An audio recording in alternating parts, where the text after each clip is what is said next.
Tequila was not involved. That's terrible. Oh, no, we haven't had anything to drink, either of us, since New Year's. Yeah. So there was no fun. There was no pre-fun to that punishment. That makes it suck. Mhm. Is there It some did have- stomach stuff going around up there or something? No, nobody's been sick that I know of for weeks Okay. around here. I don't know what the hell's going on. My She speculation went out with was Lexi shopping. Yeah, it could be food poisoning, but I a don't know. The little touch of something. Chick-fil-A yesterday she went to, but other than that, we eat at home mostly. Oh, there you go. Flavorless chicken. That'll do it to you every time.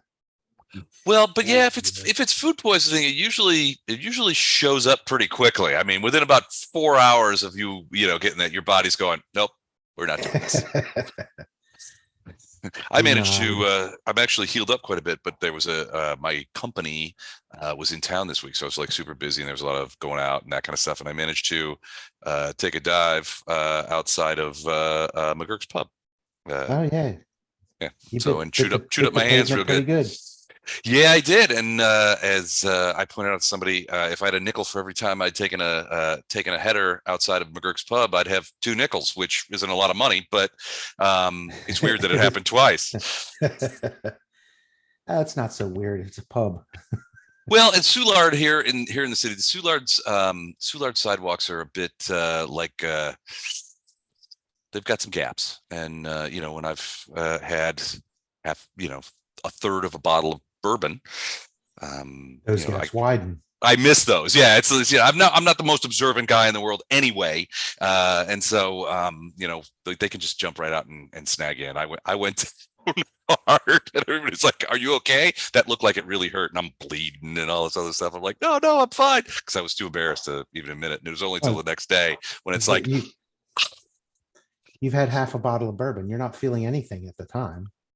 well, I was bleeding a lot, which so in my genius maneuver, I put gloves on and basically wore them the rest of the night, whether we were inside or outside. So that was adorable in its weird way, but I don't know. It was a fun time. I was embarrassed I didn't want to bleed all over everywhere. That seems just a bad decision. Yeah, it was a lot of. There was a variety. There was an interesting variety of bad decisions going on that night. Because then the blood clots and connects to the gloves, so that when you take them off, you rip it all off and begin to bleed heavily again. Yes, and now you've had even more alcohol in your system, so it flows much more freely. By that point, by the time I took the gloves off, I had pretty much gotten home. I had started to sober up a little bit. So what had happened was essentially ripped open everything, and then I felt it in a much greater detail than when I actually fell. So it was there was some squeaky noises, and the tiniest of F-bombs came out of my mouth. You need to take better care of yourself, buddy. That's true. No question there. So let's go ahead and talk about. Is that Matt that just came in? And Mike too. Well, I see Mike's chair. Hey Well, guys, he was there. He walked off while you were telling your story. Standing sorry, in for Mike today is Mike's chair. sorry, I'm running late here. We had That's a okay. game time injury of my. How's the X-Man? He's fine. He stepped on a toy truck in his room, and then while he was dealing with that injury, he stubbed his toe on something else. So he was down for the count. Oh, poor guy. That's the way it happens. There's no fatherly advice you could give at that point. If you cleaned your room up a little bit, then That's falling on deaf ears, buddy. So you went that's the going nowhere fast. Add insult to injury method. No, I know, but I thought about it. Oh, well, that would be perfectly parental. Yeah, That's definitely the dad zone. Yeah, I've already been getting. You've hurt yourself. Let me allow a liberal application of guilt. Yeah, I already got 2 hours of silent treatment because I had the audacity to remind him that he had homework due. You monster! God, Dad. Sunday night. It's time to get those assignments done. All right, let's talk about Dungeons and Dragons. So, is it this screen where we should update our hit points? No, actually. Uh-oh. No, let's just go over here. Hold on a second. There we go. There you go. That's the place. Update there. Back to the And we might be behind a couple, three things here. Yeah. Yeah, that one was back, but This is a while. Actually, you know what? What are we doing? What's Tell you what, don't update him here. Update him here. Just pretend like you didn't see this. Hold on a second. okay. What do I Update him what do I here do to instead. update my pass my hit points again is 1d10. For paladins? Paladins is 1d10. Yeah. I gotta roll this bad boy. Or just I'll just say 10. Which one? What was it, Dutch? Just make some noise on the table like you roll the dice, say 10 and move on. So if you roll a shitty number, we can go back to, so if you roll, I can do it, but you have to take what I roll. All right, I'm going. Yeah. If you ask me to do it. Yeah. Same goes But for he healing. always take it. I rolls take like it. 1 or 2 less than max. Yeah. Look, it's right there on the screen. You can see what I rolled. What'd you Did roll? that for BDC, what, a couple weeks ago, Les? Uh-huh. I rolled a 1 on my hit points, so I asked Bob Yep. to roll, he rolled a 1. Oh, nice. That sucks. I've always rolled a 1. 7's respectable. Yeah. Gentleman 7. A gentleman 7. All right, so let's talk about what happened last week. So a lot, when we started last week, we jumped in Bellis Res when you guys were fighting the Herald. You had and he had brought back the shades of all sort of his allies that you guys had previously dispatched. So you guys had your hands full. You were killing some, you were getting rid of others. Gatto was paralyzed. It was a lot of things going on there. But very little going on. well, with Gatto, there was not much going on, but something was going on. So you guys finally Lothar popped off with a spell called Chains of Light and got him around the Herald so that he was pinioned essentially, and combined with Storm, who had sort of like swooped in and grappled him. You guys managed to basically pin him down, on the floor of the cell essentially that he was trapped in. When that happened, Lothar delivered the heart of the Herald into the thing. He, despite the isopods, which were trying to eat through his stone skin, he slammed the heart in there into the open, gaping wound in the Herald's chest, and immediately the Herald began to convulse and give every indication that it was in an immense amount of pain. Filaments came out of the heart and latched themselves into his chest, and it began to embed itself and reassert itself inside the chest of the guy. In the meantime, several of you began to manifest the atonement spells, which manifested on this plane as these golden spikes of force, which once you had uttered the word of the atonement, these spikes would materialize and slam themselves into the Herald, basically pinning him down to the ground while the heart began to do it. It was the fourth one that really slammed it home. The fourth one was delivered, and you could hear, and he stopped convulsing. His chest sealed up, and you could hear a weird sort of like not thunder sound in the distance. The heart began beating normally, with a thump thump rather than this weird sort of bag of worms defibrillation that it was kind of doing. The chest closed up, the isopods fell out of his body, fell away from him and were dead. And then he opened his eyes. His eyes were different. His face was different. The rotting away that had taken place and the necrotic tissue had all sort of been revamped. He basically said, you have saved me from serving evil forever. And he said, my mistress, which you guys took to be Iomedae, is calling to me to come to her. One of you will have to take up my mantle because I cannot be the Herald of Iomedae anymore. I got it. And Gatto said, I got it. And Gatto said, well, I went back through the video and Gatto actually did say, I've got this. At which point, I think someone tackled Gatto and said, you're staying here in this prison while we go back to Dresden after this is all over. Toss him on one of the You've cells. had it with your head games. I don't think anybody had to tackle him. He was still paralyzed on the floor. He's just yelling from 60 feet away, I'll do it.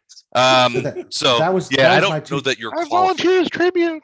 that was my two that was my two takeaways from the last session. Was one, big ups to Storm for the struggle snuggle, because he held down the He did.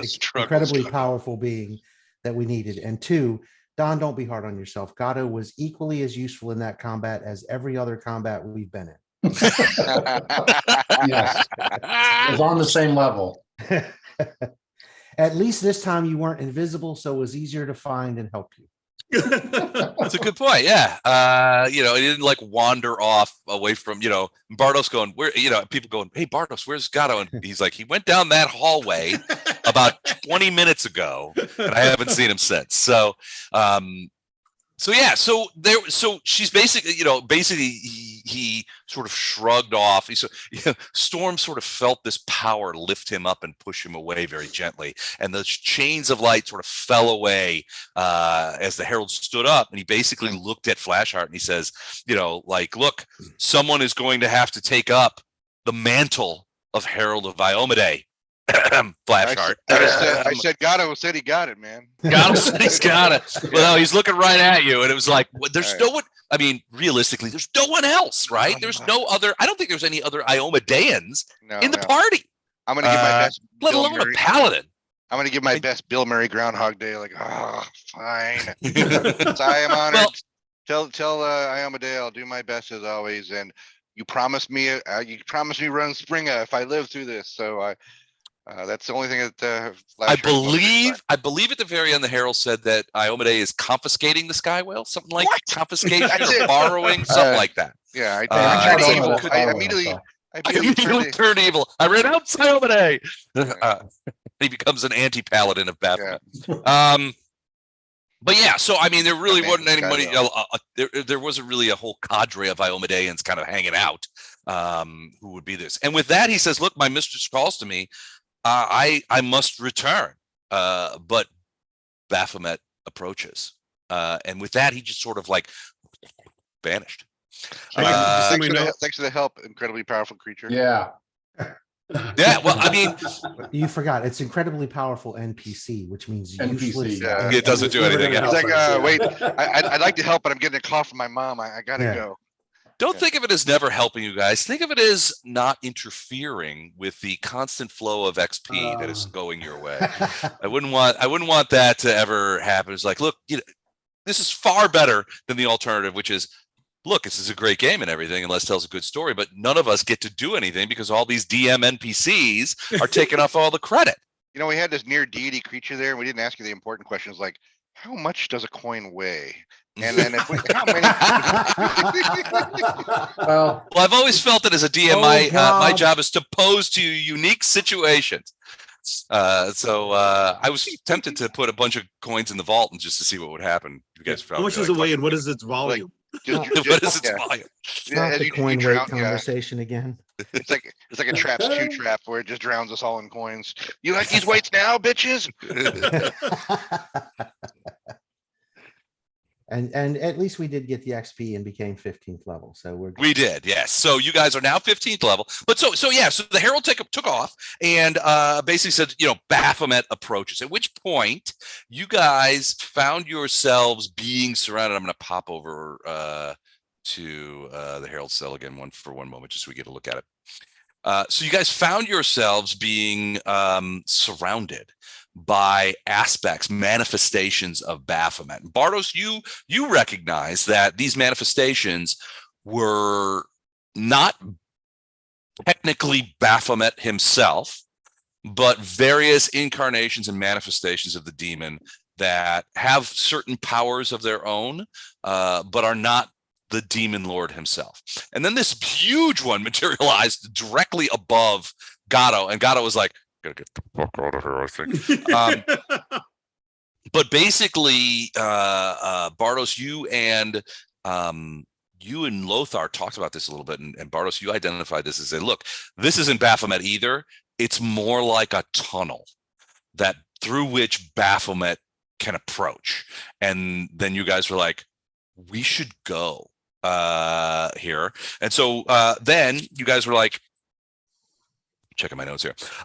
You guys were like, you began to hear this voice coming down the tunnel, and it basically said, I am lord of this realm, and you have and you dare to defy me. You do not have that strumpet to protect you. You fools. I have crushed under my hooves 1,000 heroes, and beneath and your bones will soon join them.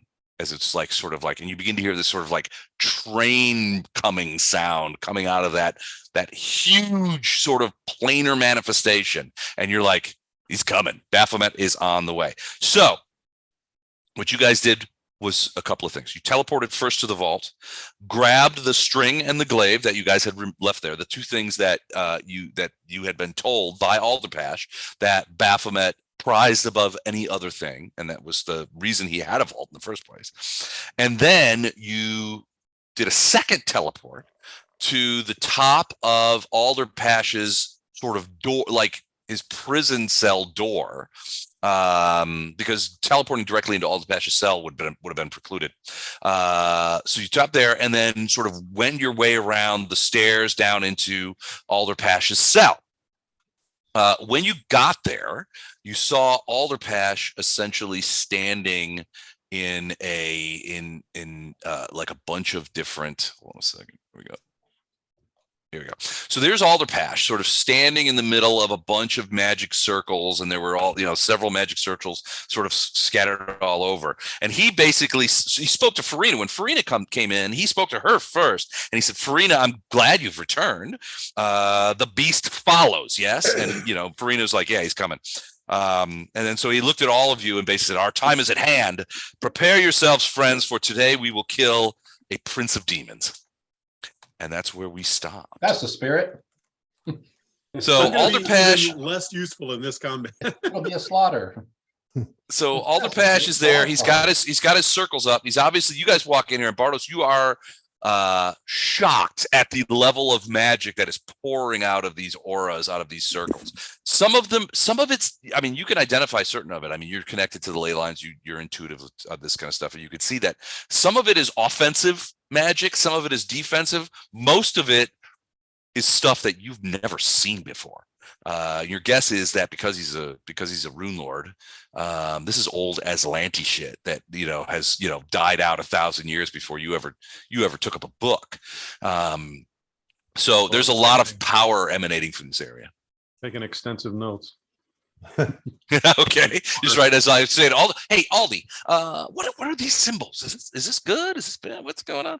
So he's there with his I gotta switch back to the thing. So he's there with his staff and kind of like just like it is our time. He's got some Ioun stones whipping around his head, that kind of thing.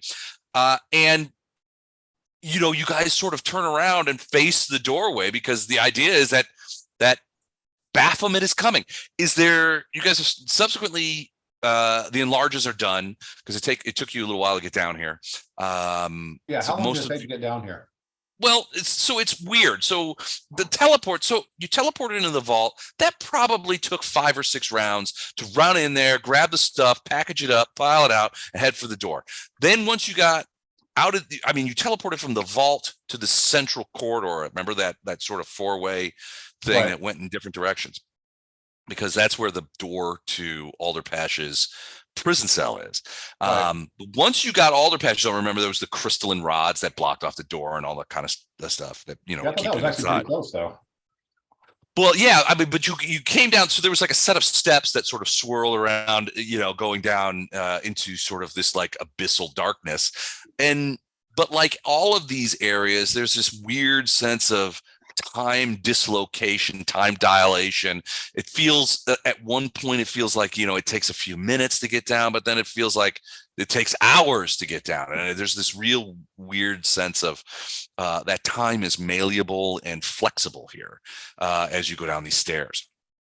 But eventually you get there, you come down the stairs, you get there, and that's when you sort of roll in And the lab has been sort of cleared away. A lot of the stuff has been sort of put away. You don't see any of those ash creatures that were Alderpash's servants. They're gone.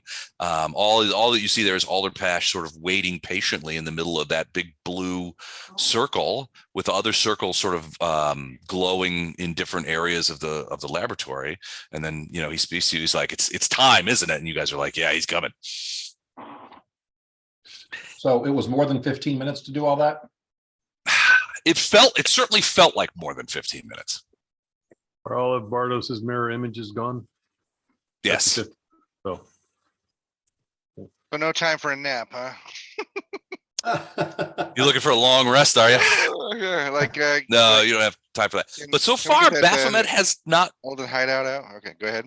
Baphomet has not shown up. You know, Well- you guys are waiting down there for a few minutes. And so, you know, there's a period where you guys are, I've got you sort of like in this weird formation down there, like you're in battle formation with Alderpash sort of at the center of this circle. And you guys are all sort of looking to the door, and after a couple of minutes, you're like, is he coming? Is he not? Is Well, this the big let's ask fight? about Do we have a What are we doing with the glaive and the string? Because I would think we want to destroy those as soon as Yeah, we possible. want to destroy those right now. Yeah. You destroy those while I start buffing. Okay. I guess we can ask Alderpash. Do you have any idea of what the consequences of destroying these items will be? I do not. I do not know. I don't know if you I'm can keeping a close destroy eye on them. Gatto while I'm talking to Alderpash too. Hey, Fletcher. I don't know if you can destroy them. To threaten to destroy them might be enough to drive him here. Sounds like he was, from what you tell me, he was already on the way, though. Is that not true? Is there yeah, this is true. Is there a cauldron or a anvil or something we can use to start trying to take these apart? Let me think. What do you got in your hideout here? Let me think Well, for a moment. Wait, do wait, you wait, don't- necessarily want to destroy him if we just get him here and kill him? Well, this I'd love is, to hear somebody else's yeah, this somebody is else supposed, besides this is Gatto. supposed to guarantee he comes here like now.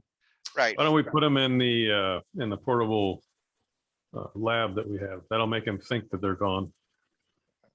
See, I already, we can I- sense them. He kind of sees everything here. yeah, I also want to hear from, where's my priest at there? You know what? We're Yeah. either gonna, I'm not making any Portable deals with the hole party is until I not, hear from him. The portable hole's in another plane, though. I mean, if we put him in there, well, I guess maybe you could see us put him in there, but Yeah, either he way. might be able to get to that plane. yeah. Yeah, we're either gonna TPK here or we're gonna win this. So we need to get him here now, especially if That's we a need to spirit. buff and get him here like instantly. Hold on a second. I got to post that.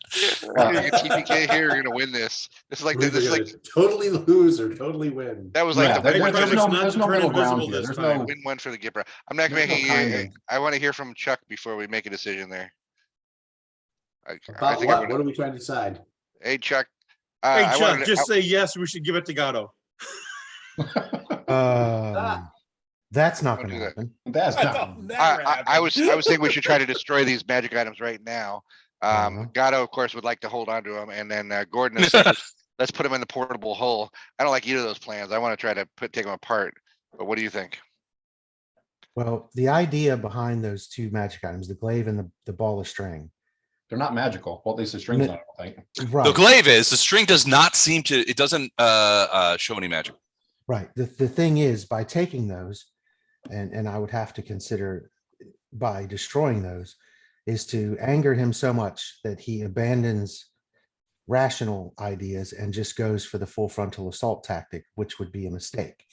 Now that's our only tactic, but I don't think it's supposed to work for him. So yeah, I would Right. think if we can destroy the string, and if Alderpash or somebody has the ability to just blast this glaive out of existence, in addition to the fact that we've just freed the Herald, he might just go, screw it, I'm blasting in there. I'm murdering Yeah. all you guys. Yeah, exactly. No, damn the torpedoes. He's going to run in and put himself into a position where whatever these 1,000 magic circles do, and whatever Alderpash has planned, and whatever we can, add to that, that he'll just sort of be subject to that without sort of more thought because he's so pissed off. All right, what Flashheart heard is full frontal, and he likes that. Yes. So I want to do some tactical stuff before we do anything. Are we still doing Flashheart, can you phrasing? move right here? You are now the Herald of Iomedae. Yeah. Yeah. Hey, If you hey, don't- she knew I had mental illnesses before she took me for the job, so I'm doing the best I can here. This is how Flashheart gets to the day. Yeah, Flashheart, I need you right here. Yeah, what do you got? All right, I'm coming over. Let me And then back Fletcher, map. get right next to him. Because as soon as this guy gets here, anyone who wants Smite Evil needs to be standing right next to him. No, right Right. here. Okay. What's Yep. the big red ball there? Well, that was something that when you guys were saying, can you guys asked Alderpash, can you conjure something that would destroy these things? And so he basically pointed his staff over there, and a huge cauldron with this bubbling red liquid in it materialized. And he's like, if I wanted to destroy anything, I would use that. So That's great, Alderpash. throw the, Thank you. Yeah, well, like trip over my shoelace on the way over there. Ah. actually, so do we have, did our magic people do any kind of spellcraft or Yeah, other magic check? people. Do we know what that is? Because I get that at this point, Alderpash is on our side. Because he wants out. But does that thing actually destroy magic items, or is that something we throw them in and then they stay around and he gets to keep them for whatever weird shit he wants to do later? Does that make sense? Oh, that's a level of paranoia I hadn't had, but it makes sense. I mean, Yeah. we trust this guy basically at this point only because we have He's an enemy of an enemy. coexisting goals. Yeah, so it's enemy of my enemy, right? That doesn't necessarily mean he's trustworthy. Well, I'm I asking think too, Les, well- what all these, if there's anywhere we shouldn't go in this room while we don't have, while we have the time to talk to him, just to know what all these spells are. well, he would say the red circles in the laboratory area to the north, the red circle, do not go in there. I have tuned the white and blue circles so that they should affect only Baphomet. You guys should be protected from the effect of those magic circles. The, I talking wanna about get the, Farina. these- Close to here too. that's bad, Les, up there. That one's bad, yeah. Okay. How about this thing over here? Is that just a, Oh, that's just a pool of water, like Sure a is. cistern. right? So I got a 42 spellcraft too, Les, for whatever you're gonna describe here with the. With the red thing.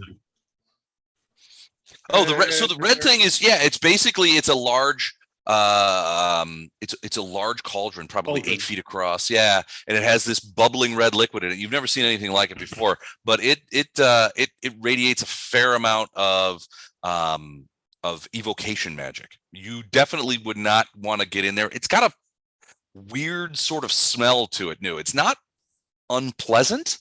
It's a little bit gasoline-y.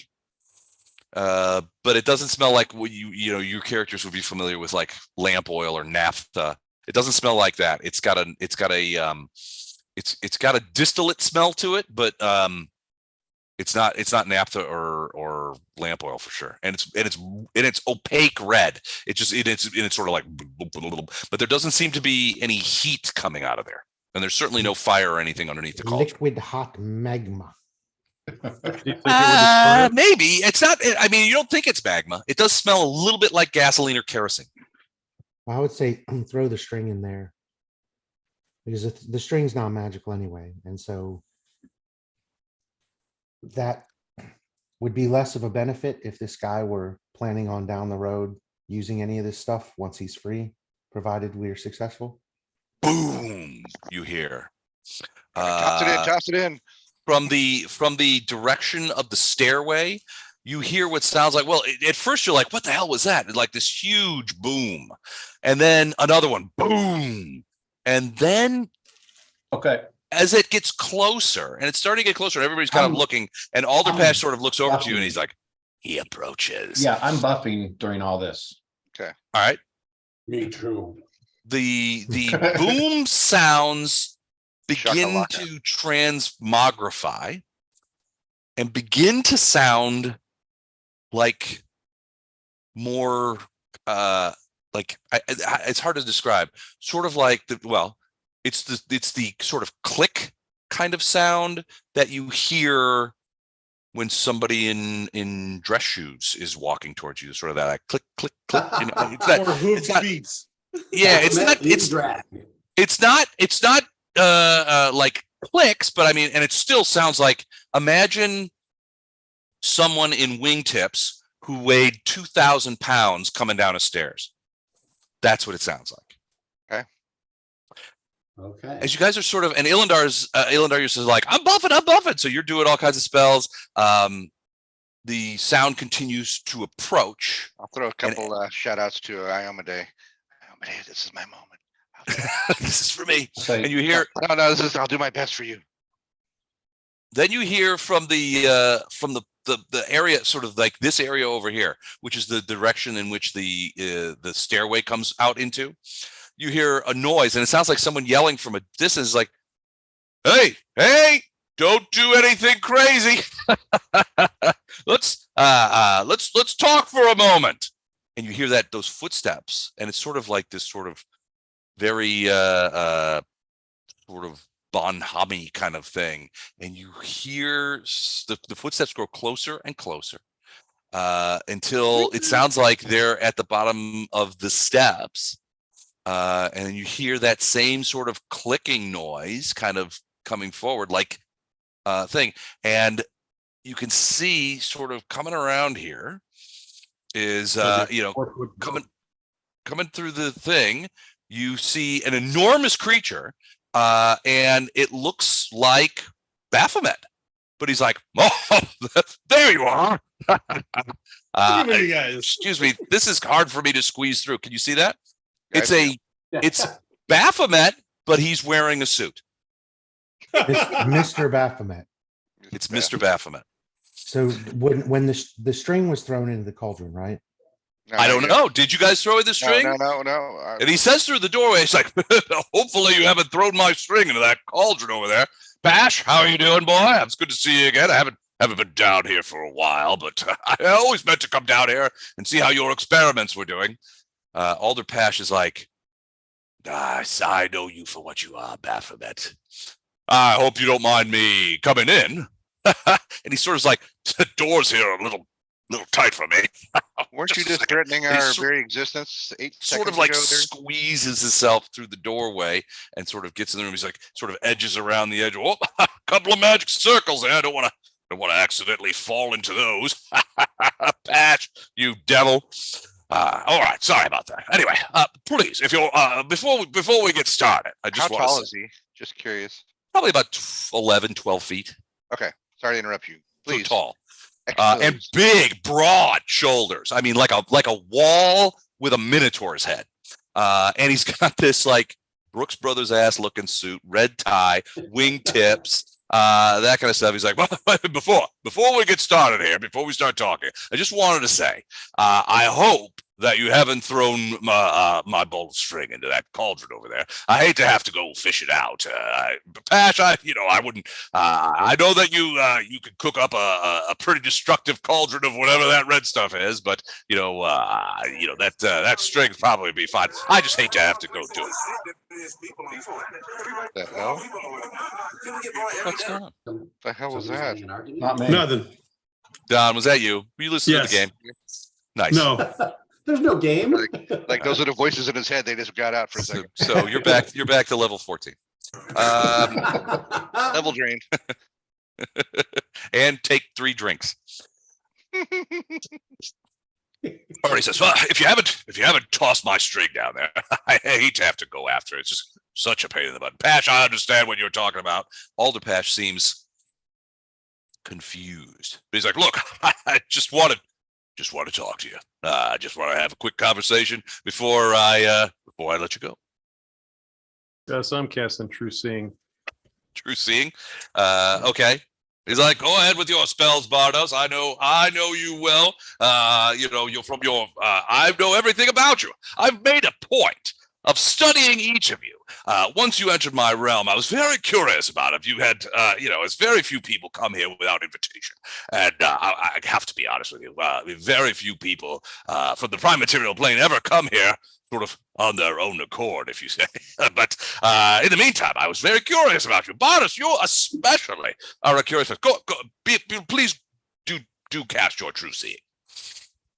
If you want, I'll do a quick turn if you want to have a look at me." And if you look at him, and as far On as the you could catwalk. tell, On the catwalk. this is Baphomet. With true seeing, he looks exactly the same, even down to the dark black waxed laces of his wingtip shoes.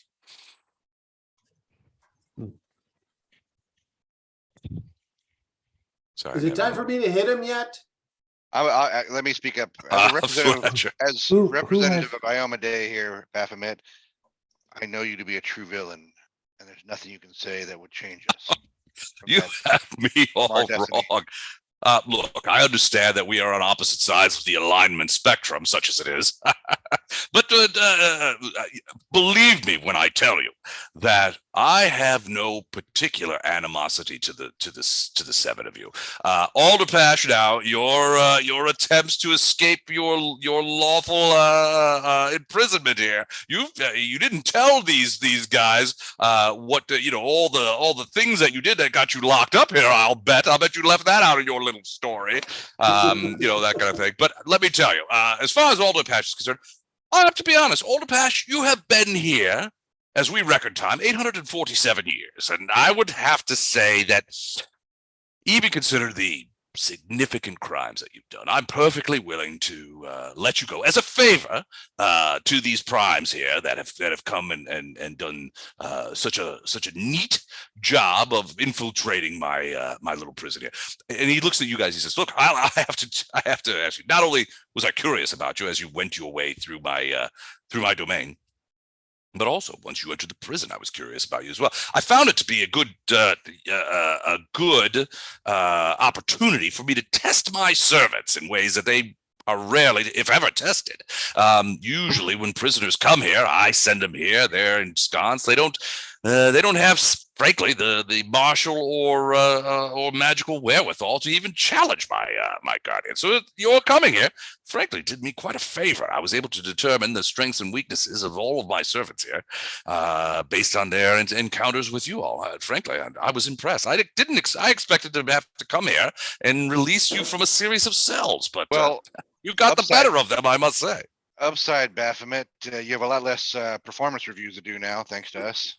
Well, that's certainly the truth. Well, what I'll do, obviously, is I'll retrieve them, punish them, chastise them accordingly, and put them back into their jobs. It's hard to find servants of that caliber, and though, frankly, they left a little bit to be desired, when doing that. I must say, they're still relatively good at their jobs.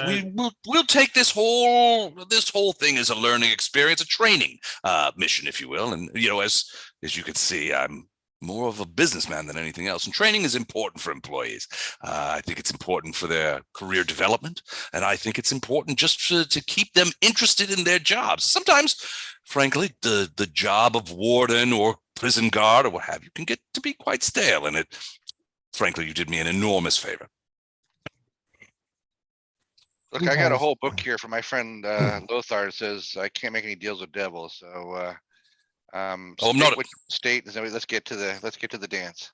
Who has the items, the string and the I blade? was thinking I was holding on to the string. I don't know who has maybe Fletcher has the halberd or the glaive. What do you think, Fletcher? Oh, do I have it? No, it looks like. Why does has it. Mike has his hand raised? Mike? I don't know. Why do you have your hand raised, Mike? No, I'm sorry, I just noticed that. Illidar's doing that. And he's like, so this business side of you, where was this when we killed your daughter and you flew into rage and went to another domain and got your butt handed to you? Oh, well, yes, I understand. So this is when you said you have nothing against us, yet the previous meeting seemed like you had something against us. Indeed, if there's one sin that I can legitimately admit to, it's that I do have something of a temper, and she was, and I forget her name off the top of my head, but she was quite dear to me. I have, as you probably are sure aware, I have many daughters, over 100 at last count, and not all of them are my favorites. She was one of my favorites, and like I said, I do have a bit of a temper control problem, which I'm working on. I am working on as best I can, and yes, it was that that crazy Nocticula showed up. I don't know how that happened, but it was something along those lines. I'm still trying to puzzle that one out. But in any event, yes, I know. Probably you're wondering if this is some sort of crazy ruse to try and get some vengeance for we my know it daughter. is. But the reality is, I have many daughters, and if one is destroyed, another takes her place. It's simple as that. I hope you'll forgive me for being so angry with you. And I was angry earlier, but you have to understand with the as well, my manifestations are designed to provoke certain responses: fear, awe, trembling nature of my servants. You've seen many of my servants, and it's really the only thing that they understand. You obviously, as primes and powerful ones at that, obviously understand that there is that sort of thing just isn't going to be effective for you. Nor is it going to impetize you into a certain course of action. So it seems silly for me to come in here, talons blaring and blood dripping like I might to my other servants. Like you who expect that sort of thing. I would have preferred that. There's really only one question I have is these little baubles here. Why are they so sacred to you? I'm just curious what these mementos are. It's a long story, really. Obviously, I don't know. You're the one chewing the scenery there, Baphomet. You tell us. I just wanted to let you know, and I came down here to say thank you, and to thank you for all the service that you've provided me during your tenure here on my plane, and especially so in this prison. And I wanted to assure you that I have no hard feelings against you, and to allow you to transport back to your home plane at your earliest convenience. I will set no impediment in front of you for you to go. In fact, as I've said already, all to pass, you may accompany them to the prime material plane as long as they're willing to take you. If not, you can make your way back to the variety planes. I won't stop you.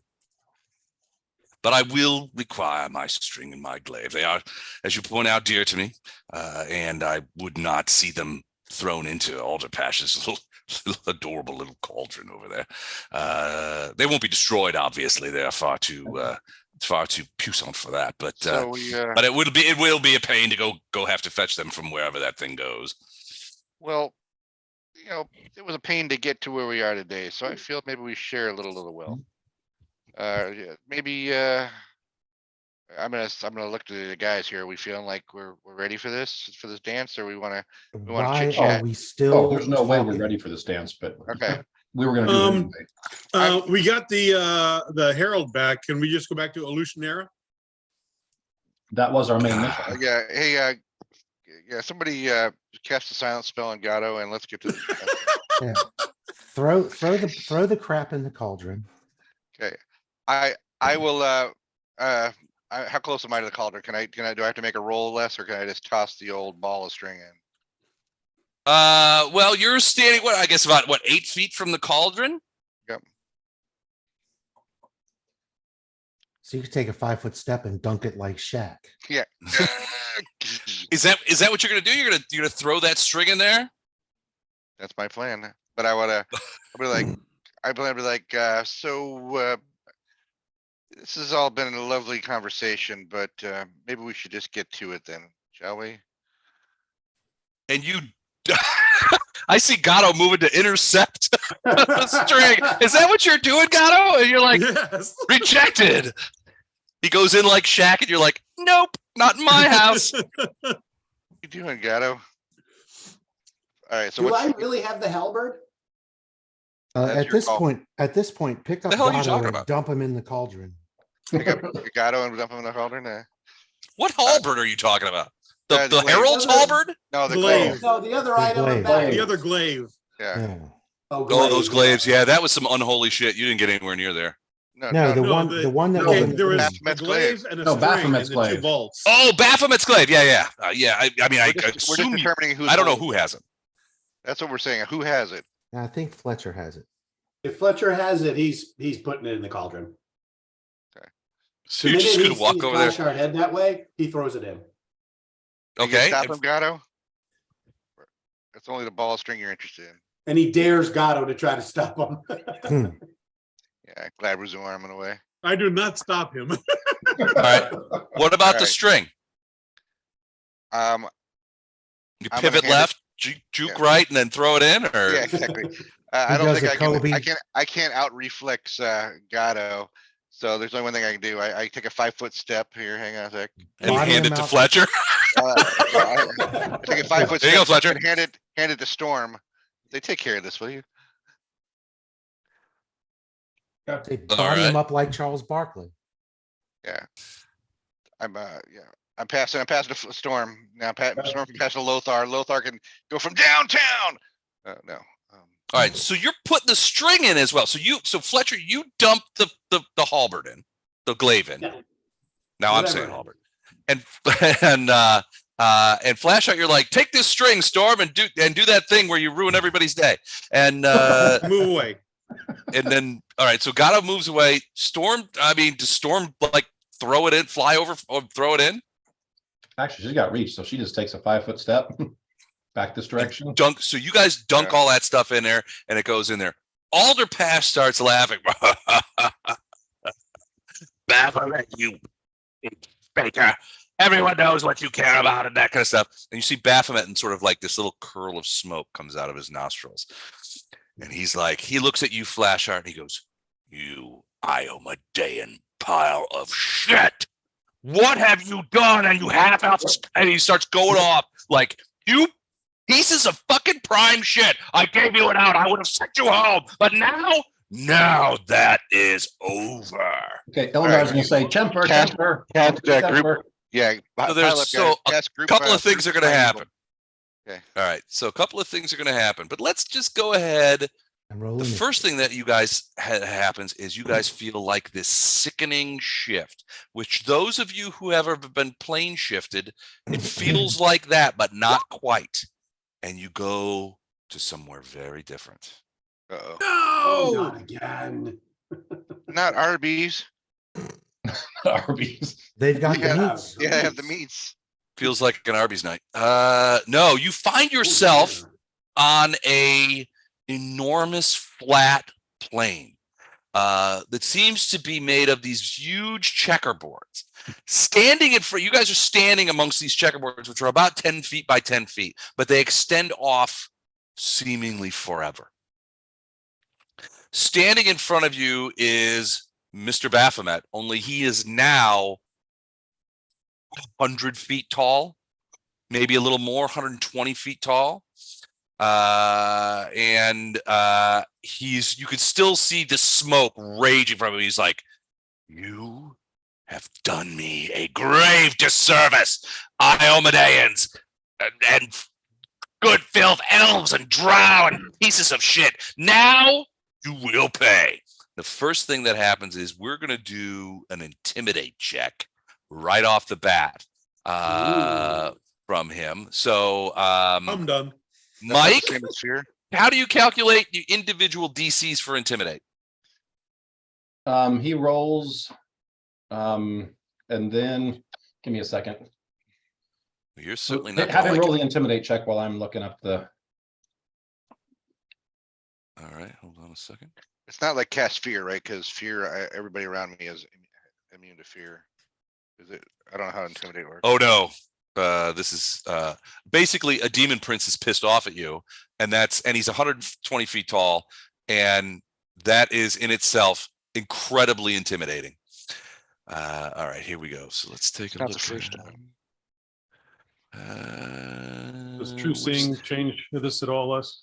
Still looks the same, but you could sort of see underneath the manifestation that sort of wolf-like, gnoll-like creature underneath. It's not that he's got an illusion going on. Individual Because DCs for intimidate are 10 plus the character's level plus the character's wisdom bonus.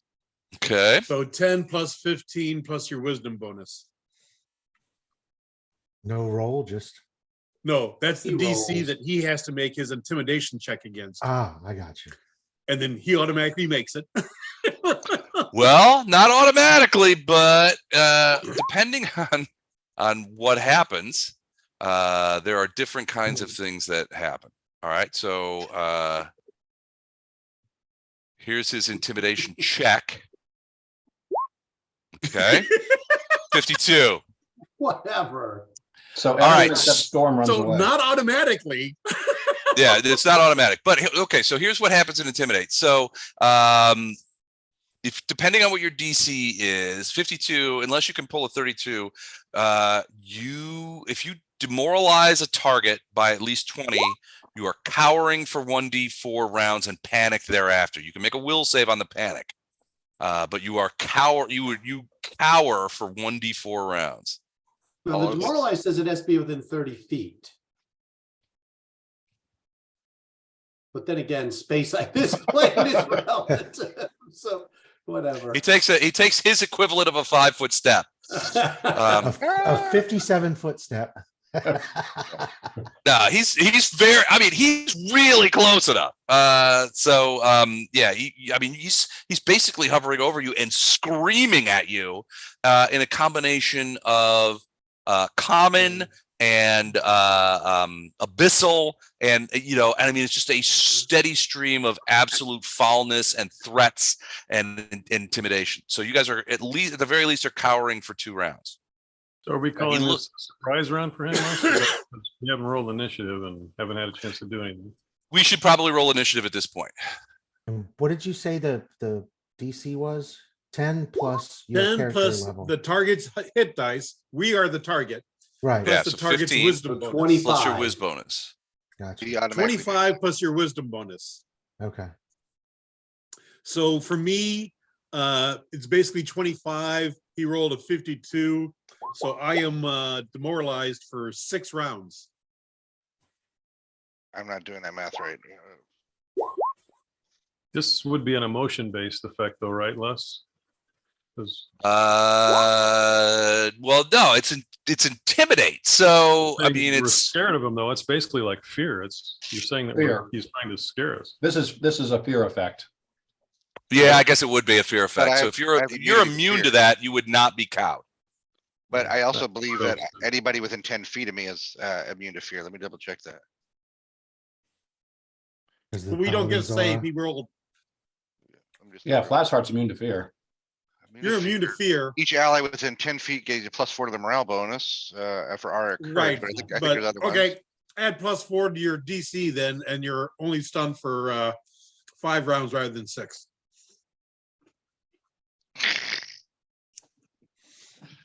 Not stunned, demoralized, not stunned. Well, we've been demoralized for a while, so it's nothing new for us, right? And the demoralized is specifically shaken, right? Cowering at this point. Yeah, as a condition. So So cowering condition is you are frozen in fear and can take no actions. -2 penalty to AC, and you lose your dex bonus, if any. Oh, okay. The one I found said that we were shaken for 1 round. yeah, I'm immune to fear, magical or otherwise. Oh, we're using we're using the Unchained rules because Mike opened that door. Thank you, Mike. You're welcome. Thanks, Mike. All right, so does that mean that? Actually, I'm going to act the right Unchained now? rules in this case make a lot more sense, but Yeah. Intimidate let's- is such a useless skill, the way it was Hold written in the original books, that what the fuck?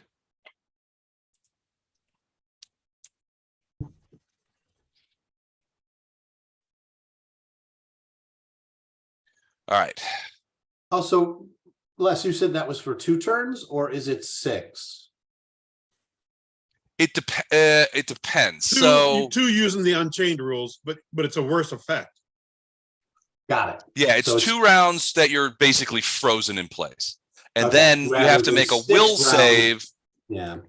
to so it says, oh well, you can make a will save now, which is the DC's 10 plus your number of ranks and intimidate to try and negate that, but then you would take the shaken ability.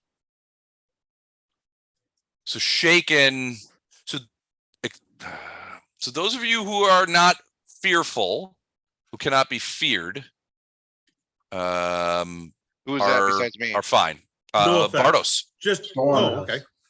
and Yeah, so Bardos is immune to fear. The rest of you can try and make a will save to try and just be shaken, but basically rather than paralyzed for 2 rounds. I have a question, Les. I have a Mhm. spell to cast, which is Bestow Grace of the Champion, which if I get it, it could allow a target to gain paladin abilities. Would they become immune to fear then? Grace of the Champion, possibly. Let me look. Yeah, it's both Bestow Grace of the Champion. Okay, hold on a second. Let me take a look at that.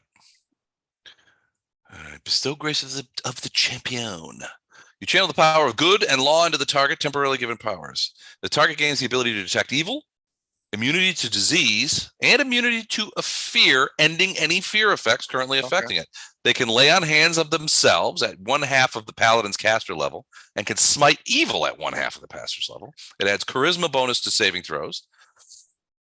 And it can use spell completion, spell trigger, or other magic items that require the ability of paladin. So The spell meta has for a no second. effect if it is Fletcher, cast yeah. on a paladin. let me just ask real quick, is it Storm or Fletcher? I'm thinking Fletcher. Fletcher, because Storm's already got heroism, which means she's already immune to fear. All right, so Oh, so there's another I'm one. gonna, when I can act, that's my plan, Les. Okay, hold on. You rolled a 12.01.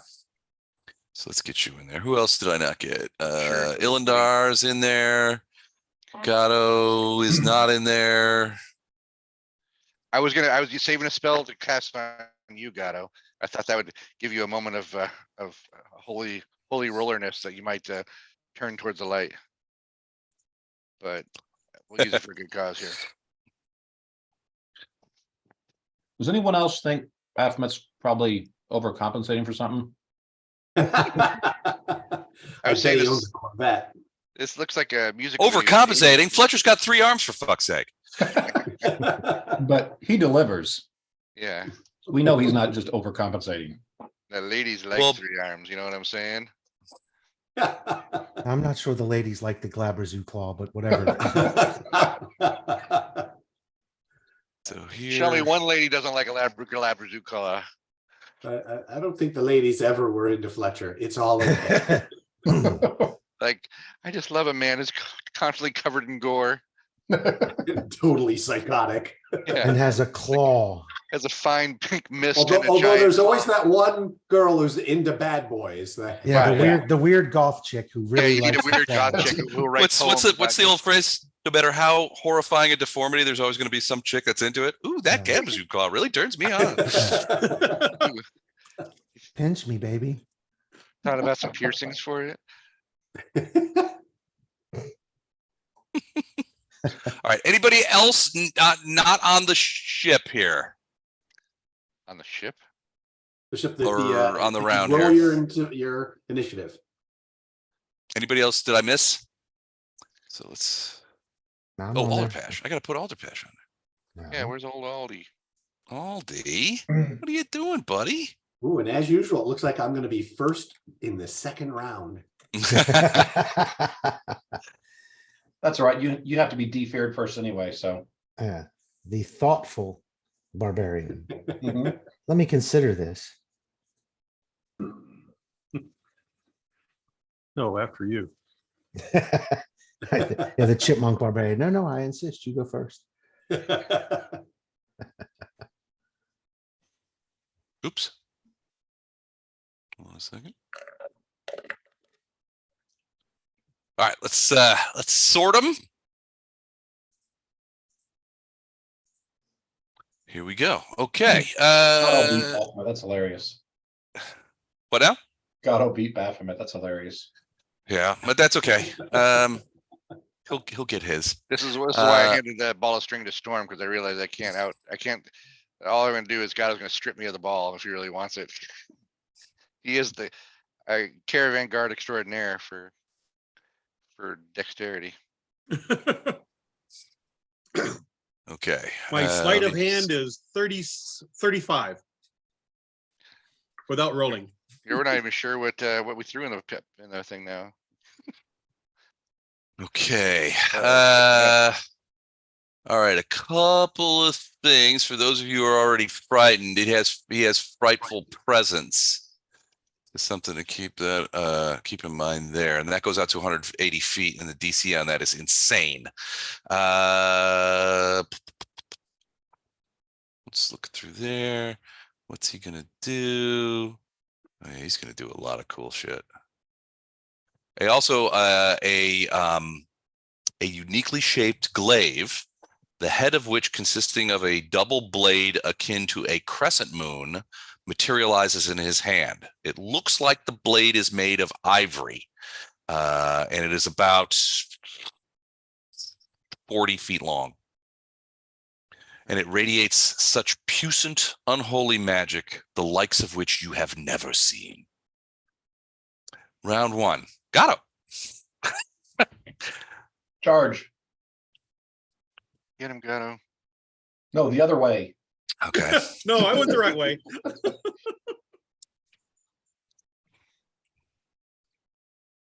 And I draw a wand.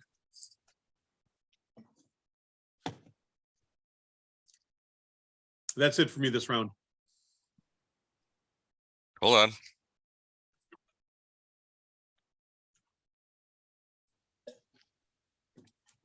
God, he disintegrated Chuck. Baphomet's unstoppable.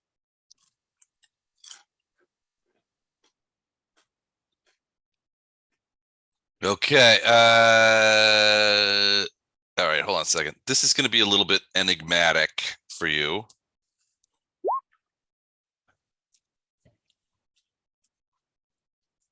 Okay. Okay. And you draw a wand, did you say? And I draw a wand. Okay, cool. All right.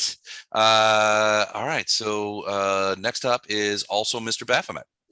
So he's going to do a couple of things. So as you might notice that Mr. Baphomet is in the initiative rounds twice. He has primary and secondary initiative, which means he gets 2 turns around. He is going to. Should he do that? Oh no, he's going to do that. All right, Fletcher. He looks at you. All right, so go. Well, I'll wait a couple of things. All right, so first thing he does is he's 120 feet tall. He has a 40-foot glaive in his hand, which he is about to bring forward, and you see him sort of just kind of go boink, and the glaive goes over the top of all of you and hits Alderpash in the head. Oh, well, wait, let me see if it hits Alderpash in the head. I'm going to go ahead and roll the thing so you guys can see the bonus numbers on this. Hold on a second. So he just sort of like boop and hits Alderpash, or tries to hit Alderpash in the head. So Alderpash's AC, I'm just going to tell you now, is 34. So he rolls a 71. Oh, that's a 19. Let's confirm that crit, shall we? Oh, another 71. All right. That's one way to do this. So he has done a crit on him. So let's go ahead and he's going to do that. So 60. Hold on. I got to do the numbers. 90 minus 6, 84. 84. All right. All right.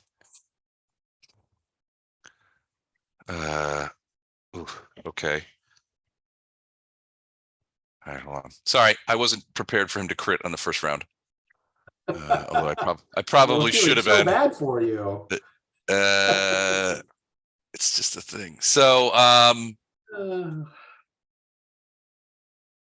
Or Pash is for a Runelord. Looks like he's about to go out like a bitch. Come on, Lord Pash, hang in there, man. oh Gotta get us god. off this evil plane.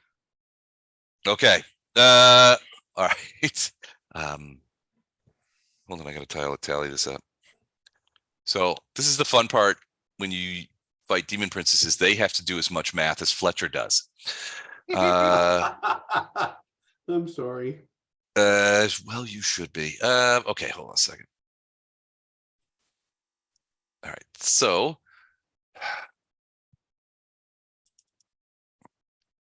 let me do this. Okay. And okay. And then let me do this. All right.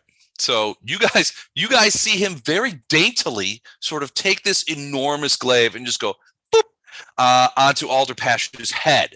Alderpash staggers back. So a couple of things happen. You see blood, and it's not blood. It's like sort of this pussy looking substance, kind of just start pouring out of Alderpash's skull. And he's like, to your eyes, it's like so much more of it than might be in an actual body. That you're a little grossed out.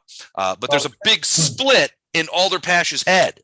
It goes down to maybe a centimeter or two between his eyes. So the head is sort of split open, and you can see this little sort of brackish looking brain, which has now been cut in half.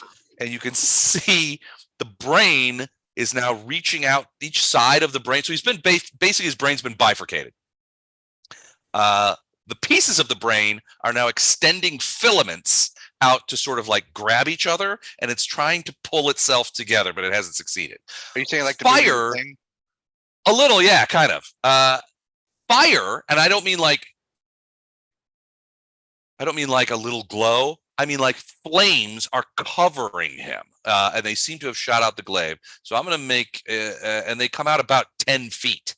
So he's got like all kinds of fire coming out from him that you guys can feel the immense heat of, and I'm going to show you where that is. All right, can you guys see that? I saw the aura. Out of Alderpash, there's fire coming out of him? Yeah, can you guys see the aura? Yeah. It's You should be gray. able to see it. It It's should, gray no, aura. it's red. It's red, I think. Well, Not he seeing had an anything red. existing aura, so combined they look kind of grayish. Okay, I'm going to take off his existing aura Yeah, I see. What you're because that's not happening. There, it's red. Okay. All right, cool. Reddish. So yeah. Reddish. So, Orange. all right, and then it does 242 hit points damage. Ouch. So Alderpash is staggering backwards. He seems bereft without his protective circles, which Baphomet has, by transporting you guys here, has just sort of like obviated the need for. So all of Alderpash's preparations seem to be somewhat in Or vain. not. Yeah. Then if he does that, he's not going to move. Aren't you gonna save if somebody teleports you and you don't want to be teleported? It wasn't a teleport. Basically, You he just used plane the word, but he plane shifted you around his plane, which he controls utterly. it's his reality. It's his place. So yeah, there was no save to that. All right, so he's hit him. Wow. The other thing he's going to do is he's going to cast Dominate Person at Fletcher. Fletcher, you as he's cracking Alderpash, he looks over at you and whispers like words to you, and you catch his glowing red eyes, and they seem to just bore into your skull. And the words he is whispering are the words that you have always wanted to hear. You have never found a person other than the people that you're with that you would follow as if like a general, if you were a soldier, a person that you respected so much that you would follow them.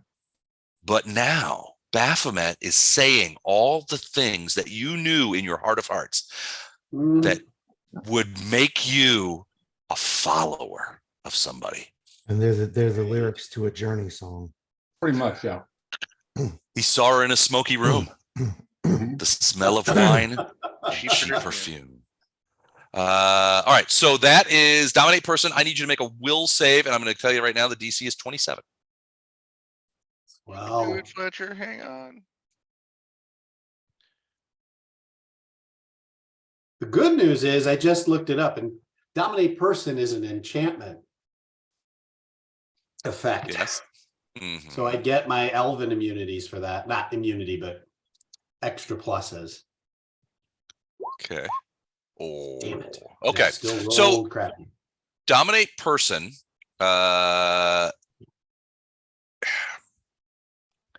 You can generally force the subject to perform as you desire. This is a 5th level spell. So, but he has a common language. He speaks to you the common language of all those who love to murder. And he says, you, Fletcher, amongst all your friends, and you hear this in your mind. You don't actually hear it because it happens in seconds. He says, you should join me. You should join me. But the first thing I must have you do before you can join me, before you can join my ranks, before I will allow you to follow me, is you must kill Storm. Dun, dun, dun. So quick And question. you're like, oh, okay, great. Okay, yeah. So, and obviously I didn't make my will save, but am I still cowering for the next 2 rounds anyway? No, he's obviated that. So he's eliminated that for you. Okay. You're with All him right. now. All right. All right. That's his turn. Next up is also Baphomet. So in this case, he is going to point at Flashheart. All right, hold on. Let me get rid of that. And he is going to speak a word to you, a single word that reaches in, squeezes your heart, and makes you regret that you ever said so long ago that you would follow Iomedae. The rest of you hear this word as it pours out of this. So this is a blasphemy spell. I'm going to need will saves, and the will save I'll give you right now. The will save is so exempting Fletcher. Fletcher is exempted. Alderpash is exempted because of his alignment. Hold on. I'll be there in a moment. Blasphemy DC 29 will save. Do we have any bonuses on? I can't remember what buffs got cast before we moved here. Did any get buffs get cast? I think Illandar cast protection from evil on himself. What? I don't know.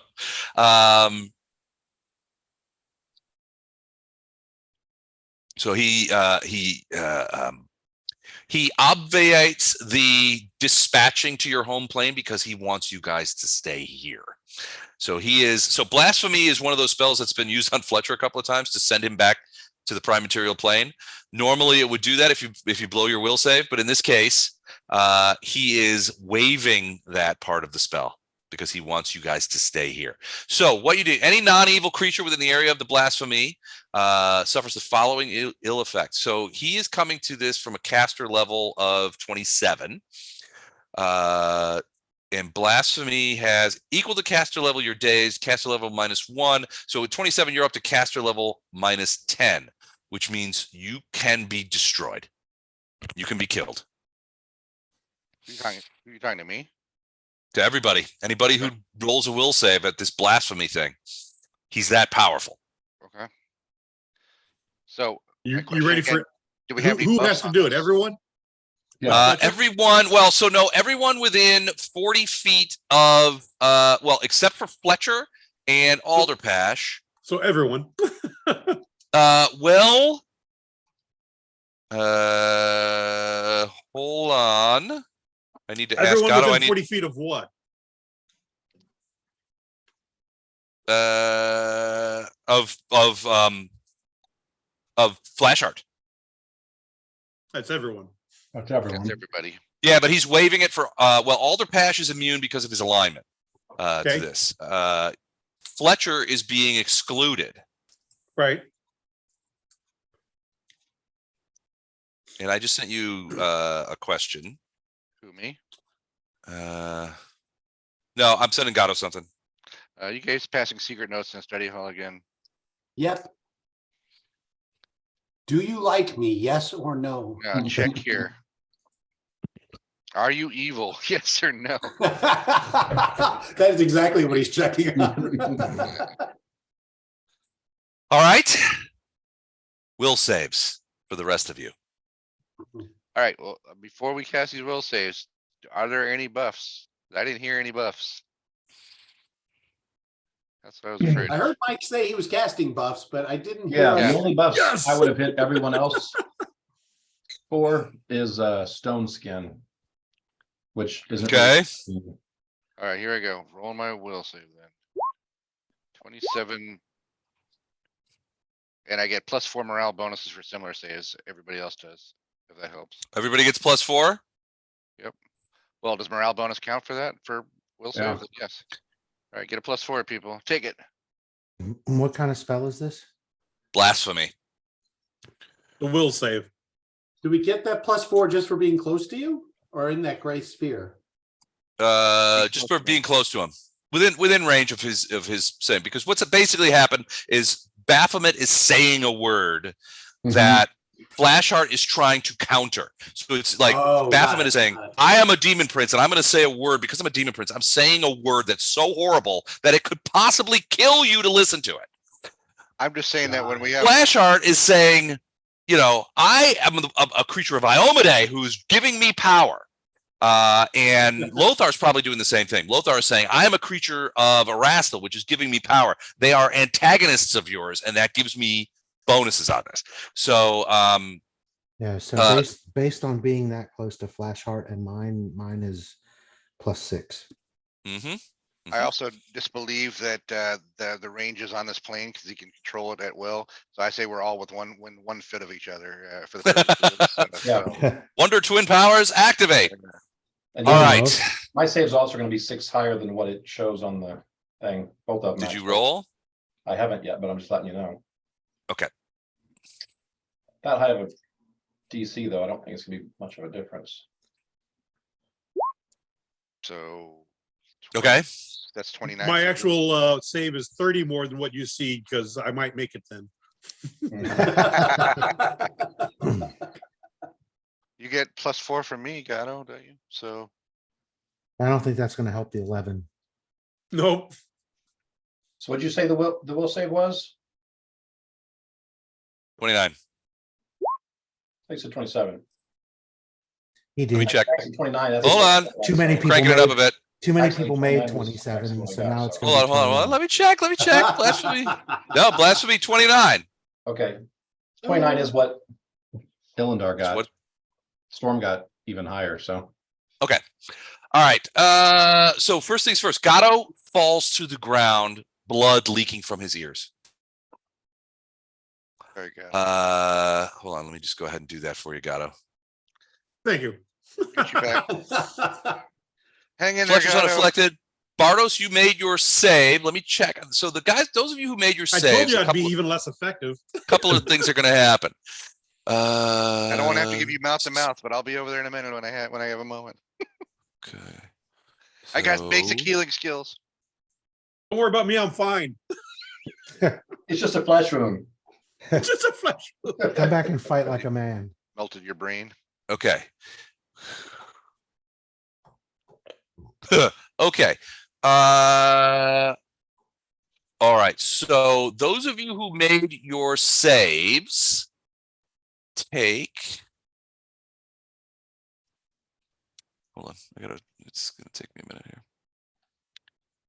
These bonuses are so crazy. So first things first, you take this much damage. 37 points of damage. That's with the save. right? That's with the save. Okay. Second,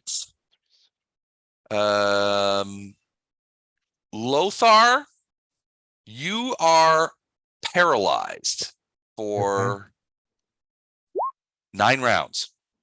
So I take the Unless damage as unless some other effect on that is taken care of. well. So I take 37. You take 37 and you're paralyzed. You're just standing there stunned. Okay. Wait, is Gatto dead? That would Looks that way. He's fallen to the ground with blood rolling out of his Mostly dead. ears. Mostly Okay, I go through his pockets and look for loose change. To Or all, bathe. or all my possessions back. And you find Back all up, of the wait, things you've go lost back, missing. wait. exactly. Like Every Here's where my wallet you've ever toothbrush is. lost, watches, keys. my toothbrush. What do you want my toothbrush for? All right. Okay. Alderpash is knocked backward. He's still reeling from the thing with his brain split open. I mean, his head is split open and his brains are trying to sort of self-connect again because it's like he's gotten a glaive-induced. What's it when they when they separate the 2 segments of your brain? They did it to that Kennedy girl. I don't know. That doesn't happen Lobotomy. to me. Huh? I don't know. That doesn't happen that often to me. Yeah, that's not on the tip of my tongue, Les. I don't have that much What's experience the in thing when that. you shot the brain in half, you know, when your victim is screaming and you just like saw right through the brain? What do they call that? Actually, lobotomy is just a destruction of the prefrontal cortex. That's a bisection. Okay. Bifurcation? Either way, his brain is trying to fix itself while he Yeah. staggers around. I'd like to think, I think the medical term is called slap chop, Les. And Ilindar, you are also paralyzed for 2 rounds. You look Why? around. Those of you who are not paralyzed, you look around and you can see that, like Gatto's on the ground, blood is sort of pooling around his head. Why am I paralyzed? 2 rounds. Why? Yeah, Because you didn't make your save very well. I did. I'm talking about Ilindar, not Storm. Yeah, those are both It's 6 fine. higher than what those showed. They're both 6 higher. Which means you barely made your save. Wait, what was the save? I thought it was, Well, 29. those people who didn't make their save were killed. Okay. The rest of them have other things affect. So be glad you're not killed. Okay. But you're paralyzed for 2 rounds. Okay. This is And the half effect from a successful save is what it is. yeah, Lothar, you're paralyzed for 9 rounds Okay. because of your save, but you're not dead. Okay. All right. That is. And so he's also going to do that single attack. getting enough attacks yet? He wants to attack some more? He's by virtue of the luck of the draw, he ends his 2 initiative rolls are right next to each other. So he's going to tap Storm. No, he's not. He's going to try. Well, I guess maybe he would. So I'm torn. Both Flashheart and Storm are relatively close. They're certainly within striking distance. Mhm. I'm trying to think of what Baphomet would think would annoy him the most. He's already I set would Fletcher on. Go ahead. Yeah, if it's not me, I'm going to be insulted. Yeah, I think it would be you I am because a he's already representative of one of the other gods that is directly opposed to him. Yeah, he's going to try and hit you. All right, here we I'm go. a customer service representative. Does a 57 hit you? Yes, a 57 hits me best. Okay, it's not a crit. So it's just a normal hit, which in this case is, hold on, I gotta check. It's a Get lot. ready But, to use the word bifurcate again, guys. all right. 28. All right, hold on, I gotta check the. Oh God. All right. All right. There's a variety of interesting shit that happens here. So, okay, so you get hit. So let me just do the weapon damage first. Then we'll get to the other fun shit. Fletcher level of attacks. All right. Yeah. All right. First things first. Weapon damage is 31 points. Ooh, that's low. He just it's a glancing blow. I also need you. Oh, so and then you are now lit on fire. So you are on fire from the touch of the glaive. Great. Paladin is on fire. So 16 points of fire damage. And or 60. Oh, I'm sorry. Nope. It's I did that wrong. Ignore that. It's this much fire damage. 4 points of fire damage. As your clothes begins to burn. Well, I'm probably wearing all metal armor less, so I'm not sure what's burning on me. I thought it was the white, the beautiful and flowing cloaks of an Iomedae Paladin. Yeah, it's a magic cloak though. Those things catch fire. I don't know. Sure. Sometimes they do when you're touched by a prince, a demon prince. Touched by a demon. It's your tidy whities have caught on fire. Yeah, anything underneath. All right, so that's that. All right, so this glaive is called Labyrinth's Final Edge. And I said it before, it's a unique shaped glaive with the head that looks like a double crescent moon. It is a +5 lawful outsider bane unholy wounding glaive. Inflicting particularly horrible and painful wounds on good aligned targets and devils alike. Any creature hit by this must save a DC 38 fortitude save. DC 38 fortitude save. Okay. You're right, Ilindar. He is compensating for something. All right. You get a +2, which isn't going to help. Well, that was a pretty 31. good roll for me, but 31. All right, you are scorched with pain, screaming, eyeball popping pain. You are sickened, which means you take a -2 penalty on attack rolls, weapon damage, saves, skills, and ability while you are writhing in pain from this weapon. These wounds persist. Whether the save succeeds or fails, these wounds will not heal naturally, and they resist magical healing. Any character attempting to heal wounds must succeed on a DC 32 caster check, or the magical healing will have no effect on the injured creature. All right. I think that's it for him. Oh, Wait, imagine. Does That he was get a only third 6 turn? turns. Does he get a third one? He probably get one. All right. Alderpash is going to, well, his brain is trying to knit itself back together. So he's somewhat limited into what he can do.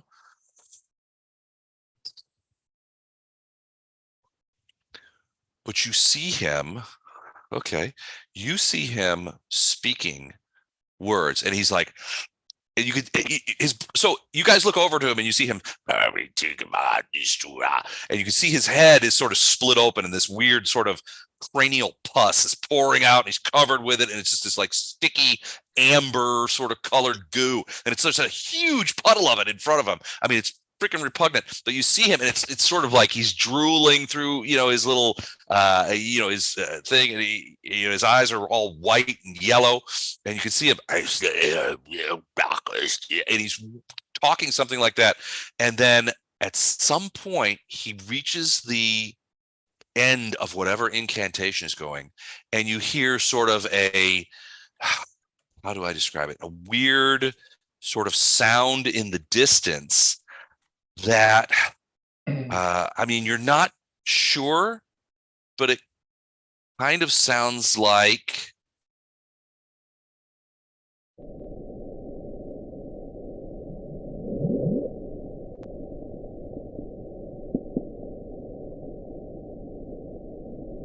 did you guys hear that? Yeah. Yep. Okay, so it kind of sounds like that. Once he says that, those of you who are looking at him, you see his eyes sort of just kind of like flick open, and you can see his irises and stuff again, and you can see him kind of like look, and he focuses his eyes, and his head just goes and shuts back up. The wound heals itself, and he looks back, reaches over by his staff, which has fallen on the ground, picks it back up, and says, "Baphomet, you know not whom you fight. In the years and the centuries that you have kept me in your prison, I have learned much." And you see him bring that staff around, and a huge beam of like amber colored light goes flying out of it at Baphomet. So let me check something real quick.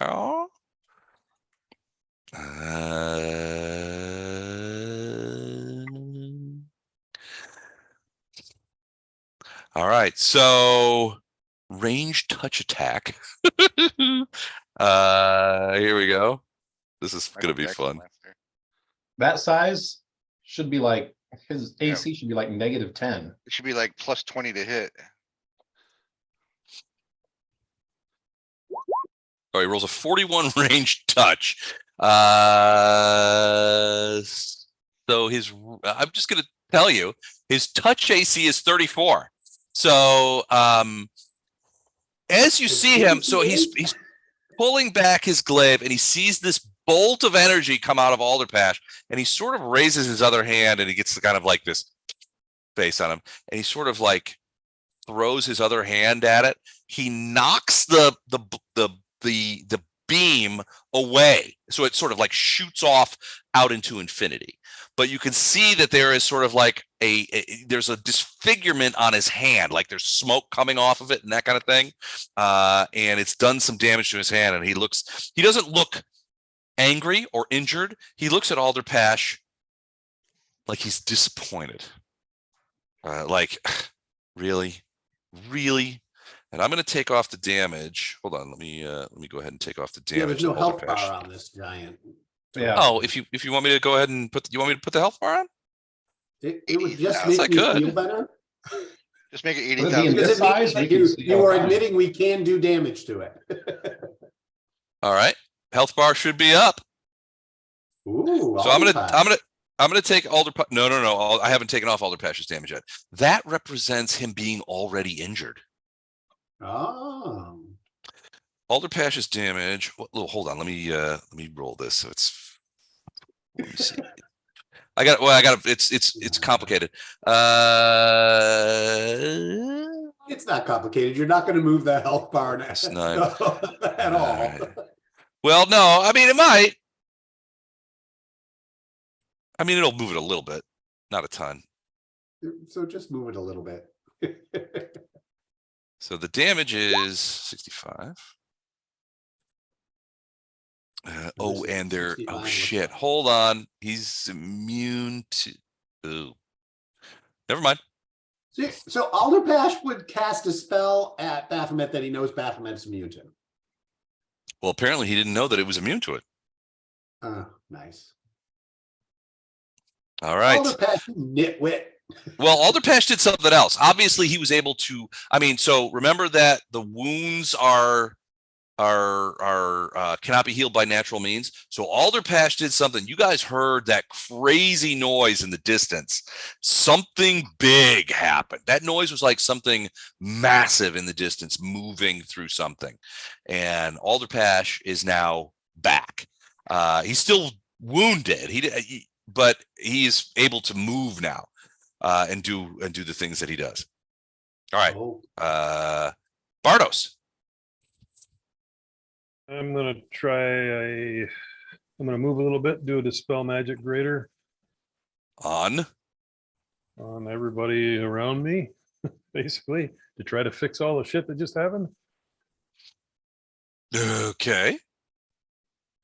All right, so let me look that up real quick. So I remember we always get confused on this. All right, hold on. I'm pretty sure I can get rid of all the effects that like can wake Lothar up and get rid of the enchantment that Fletcher has. All right. This is an area dispel. Yeah, 20 feet. Okay. There. All right. So the how do you let's see. You can cast the spell magic. Blah, blah, blah. All right. So targeted dispel. You make one dispel check and compare that to the spell with the highest caster level. So it's the spell, not oh well, it's the guy's caster level, right? Yeah. The guy who cast it? Yeah. Okay. So I'm gonna tell you right now, before you do this, that his caster level is 27. I don't know if that is going to destroy what you needed to destroy. If I burn a nanite, then I got a chance, a real good chance, Okay. actually. Okay, so then the caster level, the effective DC, I think, if I'm reading this right, is 38. Are you 11 plus 27? Oh, come on. Oh, no! That was a really good chance, though. It did pretty good. Yeah, he rolled a 4. That would have been a really good chance.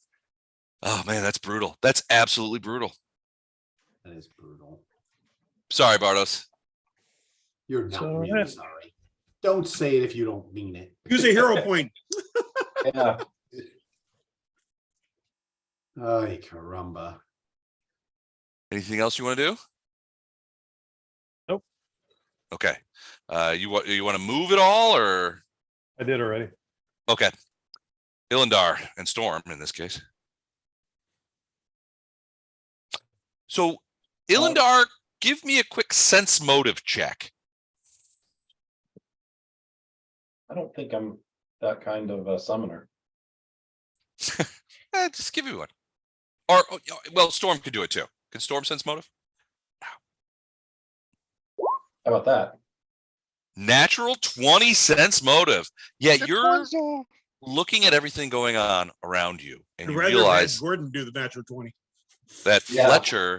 Fletcher is not looking at Baphomet anymore. He's looking at Storm, and you're like, "What's going on there?" That's what I was going to ask, if I heard what Baphomet said to him. You would have heard words, but they wouldn't have made sense to you.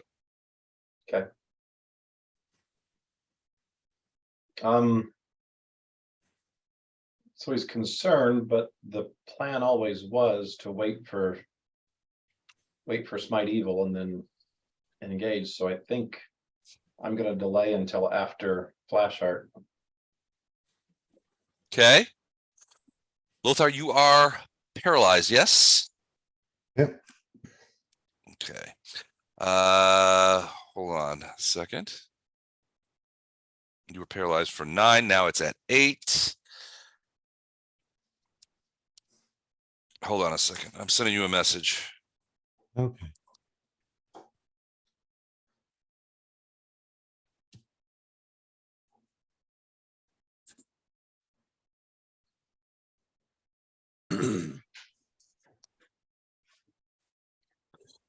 Shit. Hold on a second. I gotta look at something. Talk about yourselves.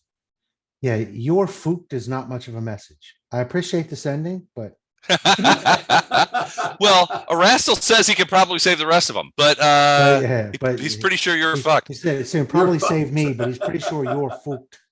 You're fucked. Yeah, you gotta pronounce it that way if you're gonna do the Braveheart thing. I'm pretty sure you're fucked.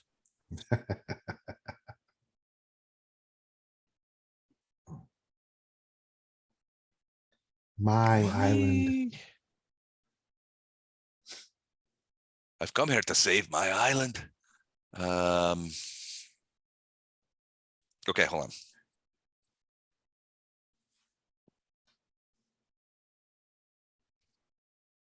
When an Irishman wants to speak to his better, he has to speak to God. I love that character in that movie. He is so just psychotic and ridiculous, but still, he's like reliable.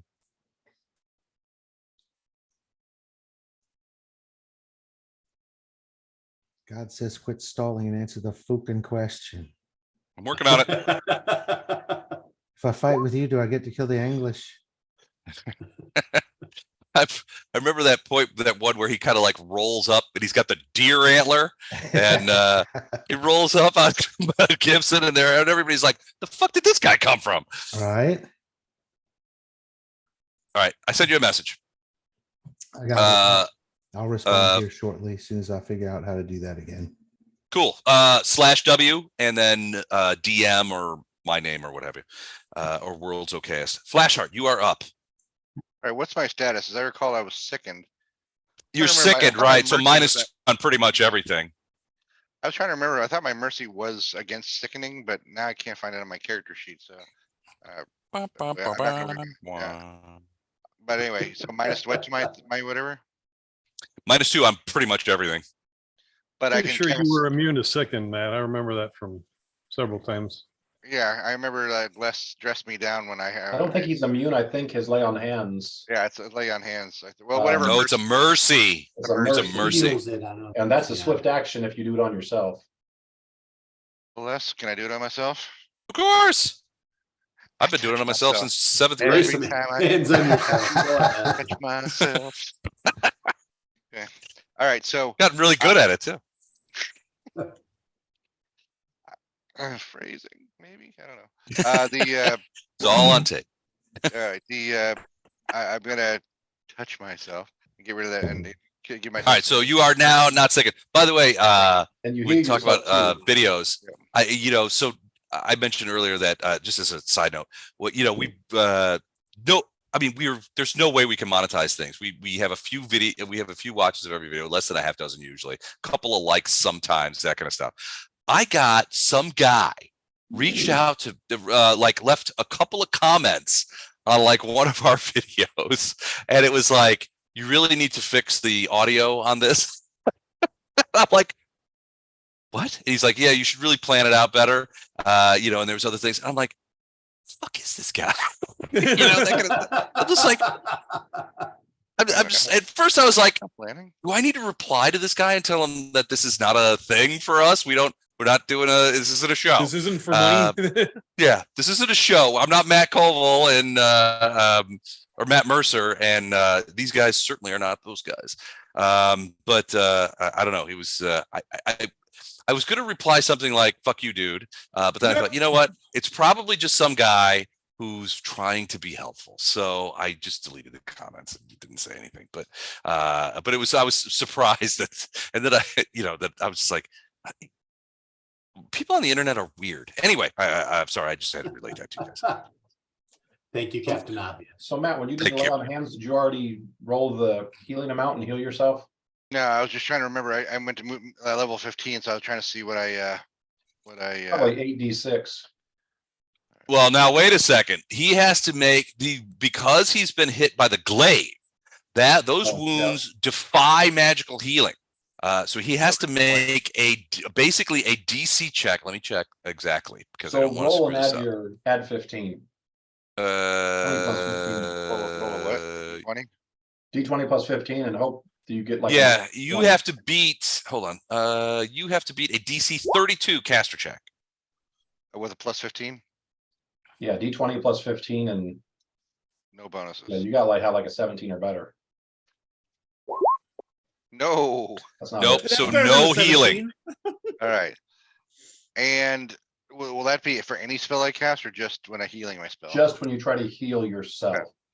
Les, I don't know that I was going by this. The last thing I was doing, which was trying to cast this, past paladin powers to Fletcher.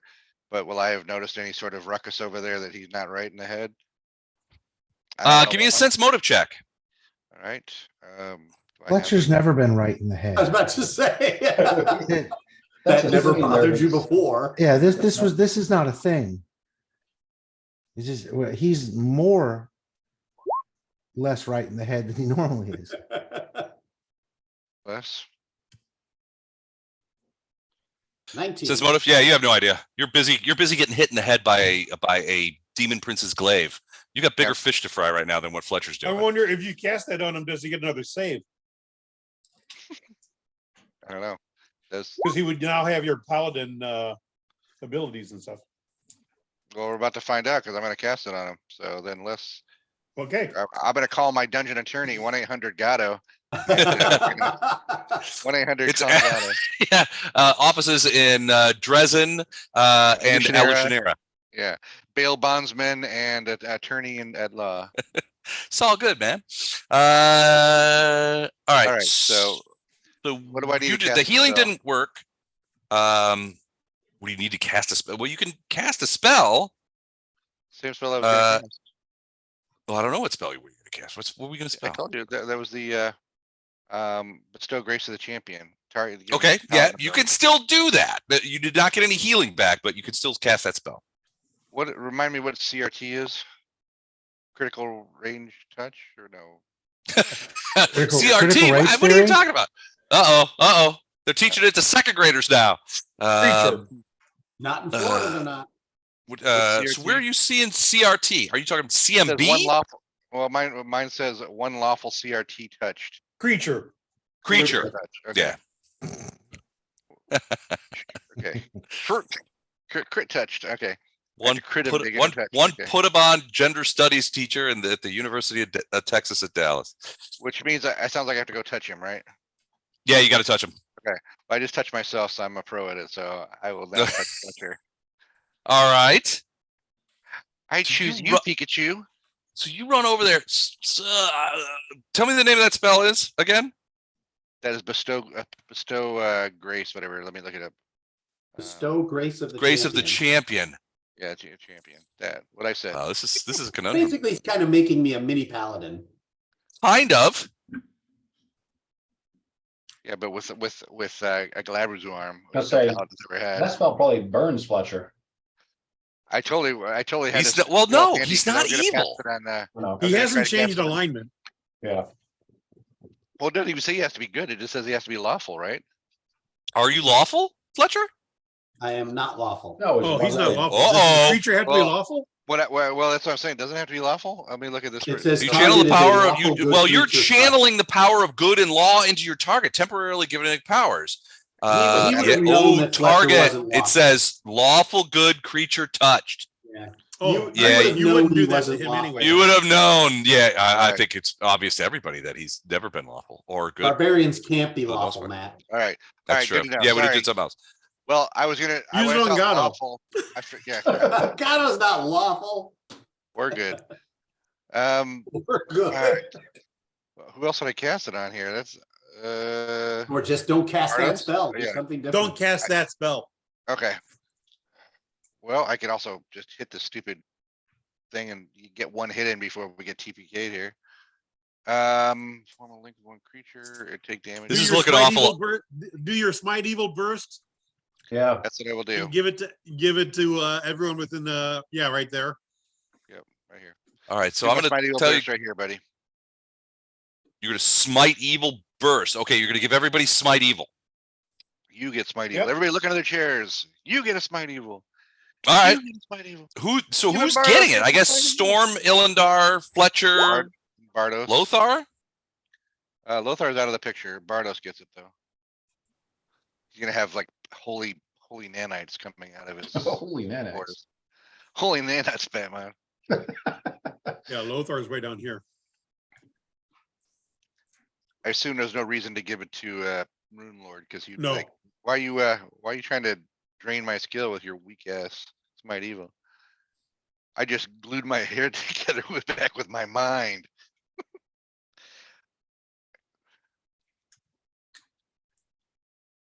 If I was RJ McCready, I'd get a flamethrower and hit the Runelord right now. All right, all right. So you're delivering smite evils. I want to know everyone who's got smite now. It would be Fletcher, Storm, Illendar. Illendar, Bardos. Illendar, get out your crossbow. Heck yeah, I'm gonna do that. And no doubt. Bardos read is up going to on be smite smiting evil. some people. All right. So that's you, Flashlight. That's a fair Me. amount. All right, Illendar. Okay. There's a lot of So- hand-wringing exposition too. Since we know something's odd with Fletcher, but we don't know what. Been going with the plan. This is gonna hurt. Ilndar's gonna cast haste, Okay. so he's gonna get everyone within 30 feet of him, All right, which would be because he doesn't know Fletcher's gonna use that haste against him. Oh dear. Yeah, this is going to be fun. This is going to be interesting because Fletcher's up next. All right, so Yep. you're hasting. Who's Everybody. all getting? Everyone. Is anybody not getting haste?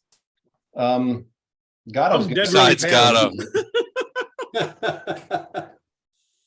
Yeah, I'm in range. I can be hastily. Yeah, you're paralyzed. hasted.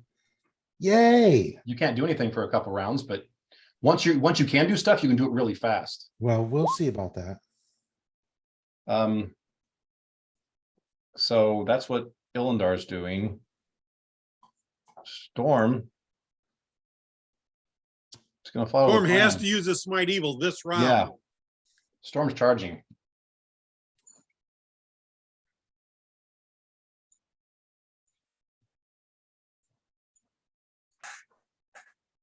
Okay. Get the character sheet real quick. All right, so you're charging in. All right, so that 30-foot radius is. Hold on, it's got to be something here. Oh, that would be an unholy aura.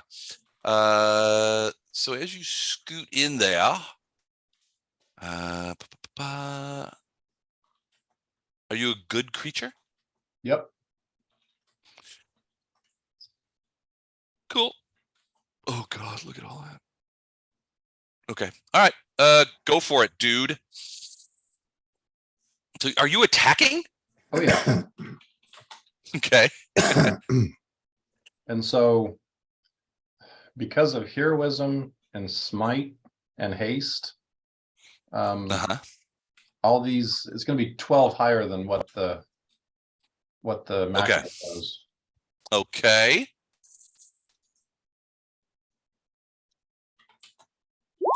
Oh man. All right, 36 bite miss. Is that a 30? Oh no, that's thing. 38 claw miss, 36 claw miss, 40. So what is it, Are 12 you- more are than you what I'm letting seeing 12? here? Yeah, so it's 48 for the bite. That's a miss. Okay, it's 50 for the claw, Hit. and then 48 again for the other claw. Miss. The first wing buffet is 52, Hit. and then the last one misses. And one more because he's hasted.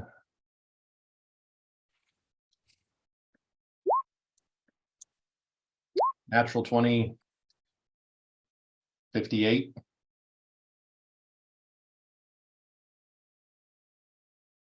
Roll to confirm. What now? His not bonus one confirm. for hasted was a natural 20. Okay. It was But a it was only 46. 45 to confirm. Confirm it's a, yeah, 45 to confirm. All right. You get those teeth in him. That is a crit.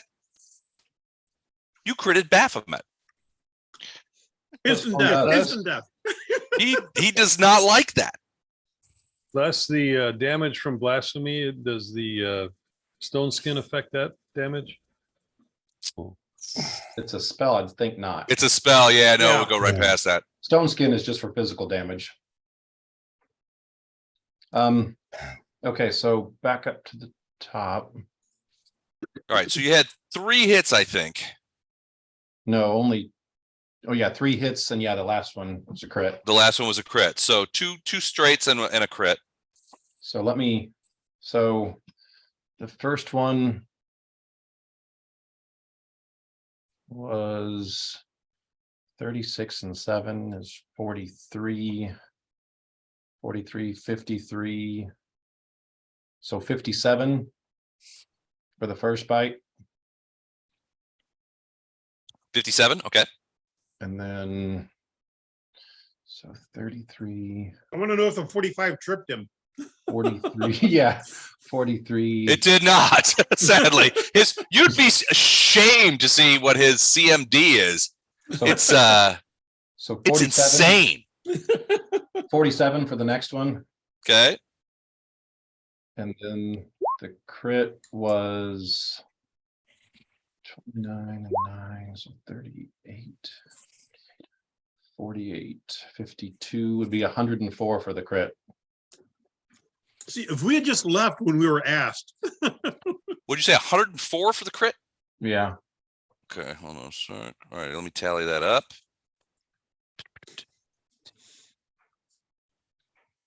Okay. All right, so he doesn't like you. But all right, watch his thing. Watch it carefully because it's not going to move much. That was an hey, amazing round. he's almost half dead. As we are all also. I think, All right. I Some think of your us are girlfriend dead. did. I think your girlfriend did the other 50% of that damage before we got here. Nice. Yeah, not my girlfriend. Fletcher? Otto's girlfriend. Fletcher, Yes. 2 words. Demon Prince. Okay. So still the same spell. Give it. All right, give it a shot. Lothar. Yes, I would say yes. Okay.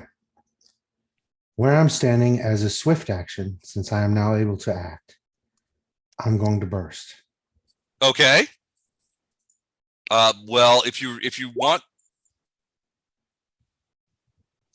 All right, so 39 points. Now I need you to make that DC. Well, for Yeah, for somebody, I'm going to have to make tell me what I need to roll. Caster check. So does D20 plus your caster level? So D20 plus 15. Okay. Gatto, I'm Is- not sure I is this- understand your message. Does spell penetration have any effect on this? Not on this, no. Okay, so a D20 plus 15. Roll high. There we go, baby. There it is. All right, yeah. So your healing energy will heal those points. And are you That's right. all right? Well, you can't heal Alderpash because, as you now are very much aware, Alderpash is undead. Not a good guy. Yeah. Well, he's you could Well, be alive and a good and a bad guy. He's a bad guy and a dead guy. Right. So he doesn't heal from positive energy. Correct. And that's unfortunate for him. However, everybody who I did heal, including those who were sort of stumped on that with the issue, You have the fateful channel. So you now have the ability to roll twice and take the better number for the number of rounds equal to my charisma bonus, which is 3. Did it shake Fletcher out of his stupor yet? Okay, so Les, I see what you mean. I know what you Okay. mean now. Yeah. You saw my question? I saw your question, replied. I'll reply to that one here real quick. Okay. Man, he talks more dead than he did when he's alive. Well, he's mostly dead. So everyone right. within the burst gets fateful channel, which means you can re-roll if you need to. Thanks, Right. Lothar.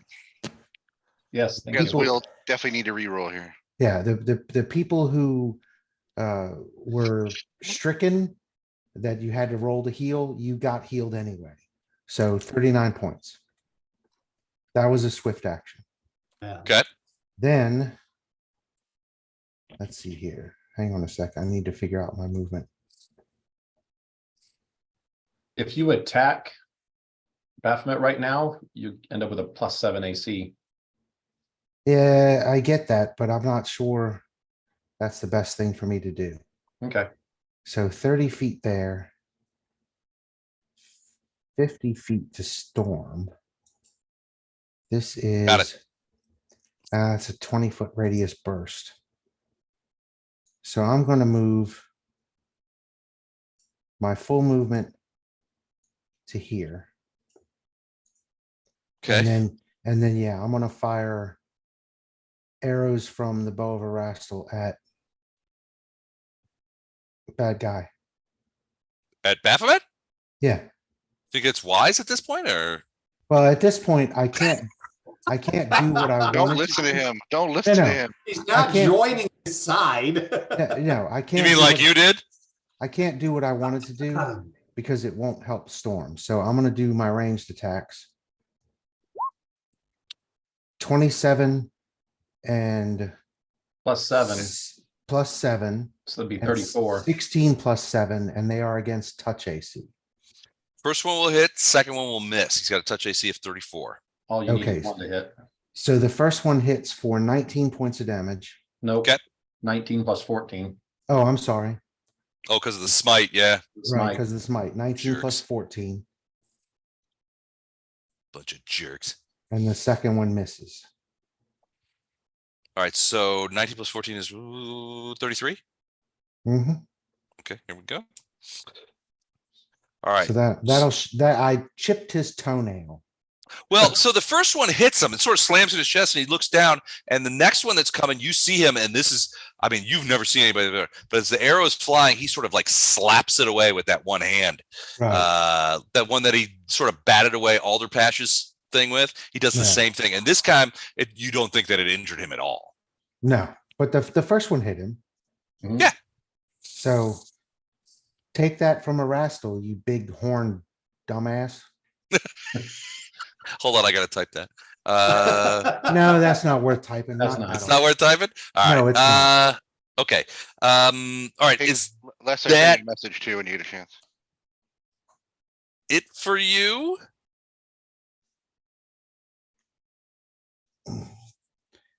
And that was swift move and attack. So so I'm done. Okay. Fletcher, you made a good case. Go ahead and do the roll. And I just got affected by what Lothar did, right? The heal? Yes. Well, Yeah. you get a reroll, is what you're saying, the fateful channel. I don't need it anyway, No. right, Les? All right. 'Cause it was You- 29, yeah. right? You shrug off, the thing. And By the way, what I told Les guys was that dominate person, if he asks you to do something against your will, Right. you get Yeah. to make another save. Right. I And could make he a got- pretty significant challenge that this would not be against your will. You probably have been eyeballing Storm for a long time. No, Storm's You're my best thinking- bud. No, Storm's your best competitor. So Storm is out there whacking the crap out of your stuff, and you're like, that's my job. I'm supposed to be the murder king of this party. So Pretty much I mean, during all feel- downtime, Storm's feelings one that of- plays with him and fights with him just to keep him, Yes, keep I'm the Feelings energy of up, ins- so. feelings of insecurity, jealousy. I think that this would be the point where they would rise up. All right, well, regardless, I've All broken. right, the fine. reroll. I know giving you that extra saving throw is stupid. All right. And I got haste. So you Yep. still have the extra roll if you need it in the future for Yes. 3 rounds. And I've got haste and I've got stone skin, correct? Right. Yep. Yeah. Stone Whatever is Skin. left from the Also- previous battles, it's not a fresh stone skin. Yeah, it is a fresh one. Whenever I told you I was buffing, those are the 3 spells that I cast. Like as soon as we heard that noise, him coming down. Cat stone skin. All right, fine. I'll allow it.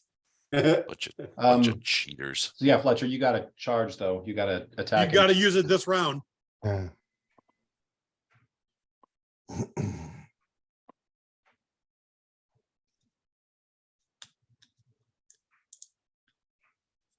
What are you doing, Fletcher?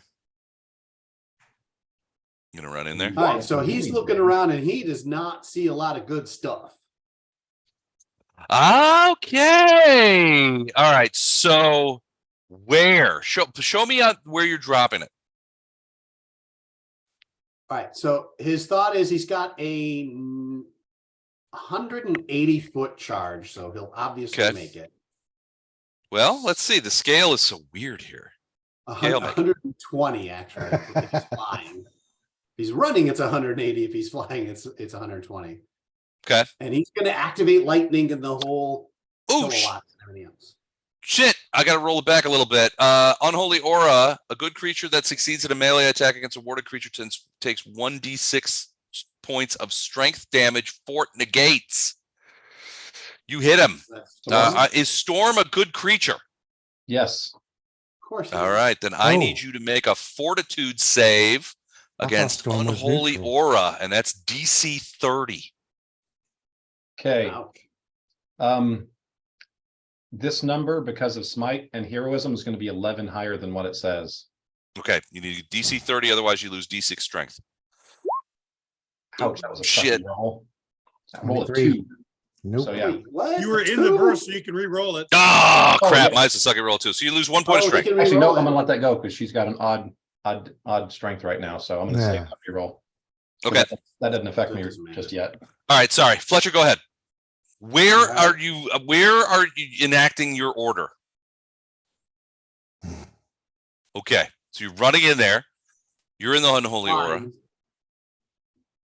Okay. So Flying? Flying, not running, just to be clear. Okay. And right. single attack. I will cue the Ride of the Valkyrie music as he goes in. Grab his arms in the morning. Attack of a top opportunity as you come in because he realized what you have done, you traitorous wretch.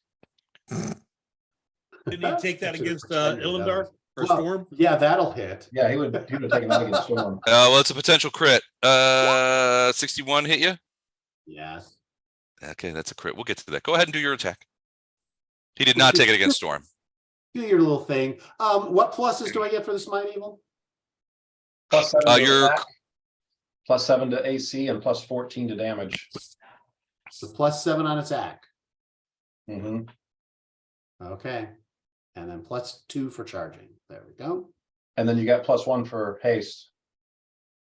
Well, so that's a 44. Okay. 44 is a miss. What? It doesn't have to hit. Roll, It just has to attack. but also he can re-roll because you got Faithful Channel. Do you Wait, do you- what now? What are you rolling? I can re-roll the attack if I want, right? Right. Sorry, did you see my message? Yes. So I'm giving up all my extra attacks, Oh, okay. Gotcha. and I really don't care if this one hits or not. Got it. All right. So here's what happens. All right. More secret messages. This is great. This is I the think secret it's- message. This is I the think- secret messagiest thing of a while. I saw your secret message. I will get back to you, Fleshheart. Raise you a secret message. Everybody send him a secret message. Let's take it a whole other game. We're actually playing Traveler on the other channel.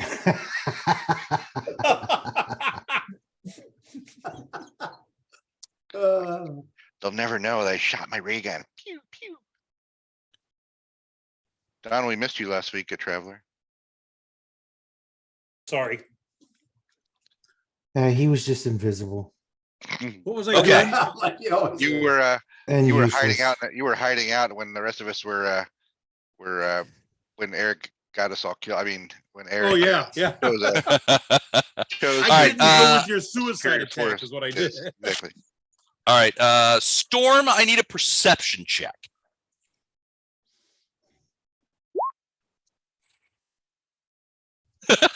Okay. And that's everyone sees that. That message was to everybody. Yep, I saw. So Fletcher just missed, and then he smiled and said, "Oops." All right, so so as long as the cat is out of the bag, Storm, as you see Fletcher come flying in, and you expect him to make an attack because Baphomet's glaive comes around and clocks the shit out of him. But as he gets hit by that glaive, you see him smile, and his hand, I think probably the Glabrazoo hand, right, Fletch? Oh, certainly. Opens up. The little crab claws open up, and a small metal thing you can't really see from here drops to the ground with a sort of ting, ting, ting, and it sort of rolls about 5 feet away from one of Baphomet's wingtips. While you guys ponder that, I'm gonna be right back. I'm gonna do a thing. Ooh. Ting ting ting. Please note, no It's a good deals thing. were made. Storm's not a cat. You go chasing after it. No, this to me is one of those happy learned to putt. I don't know what Fletcher's doing, but he learned to putt. He's a sacrificial pawn at this point. Yeah, don't be. You don't get to be He- sacrificed. I was Mongo gonna just say, pawn- at this point, I think all of us are sacrificial pawns. Mongo just pawned in cruel game of life. No, none of you are allowed to be sacrificial. I will heal the shit out of you. But when you're in chess, what's the best chess piece to bring into play? The queen. The knights. Yes. All right. Yeah, the queen. But the knights is the only one. who can So basically what abstract you're saying attack. is you, the pawn, just reach the back row and are able to respawn the queen. Exactly. Is a Gave up my resurrection. attack to bring the queen in. Nice. All right. A couple of things I gotta do real All quick. right, all right. here. Everybody hush up, hush up. He's back. Shh. Shh, shh. He'll never And another thing suspect about Les this. is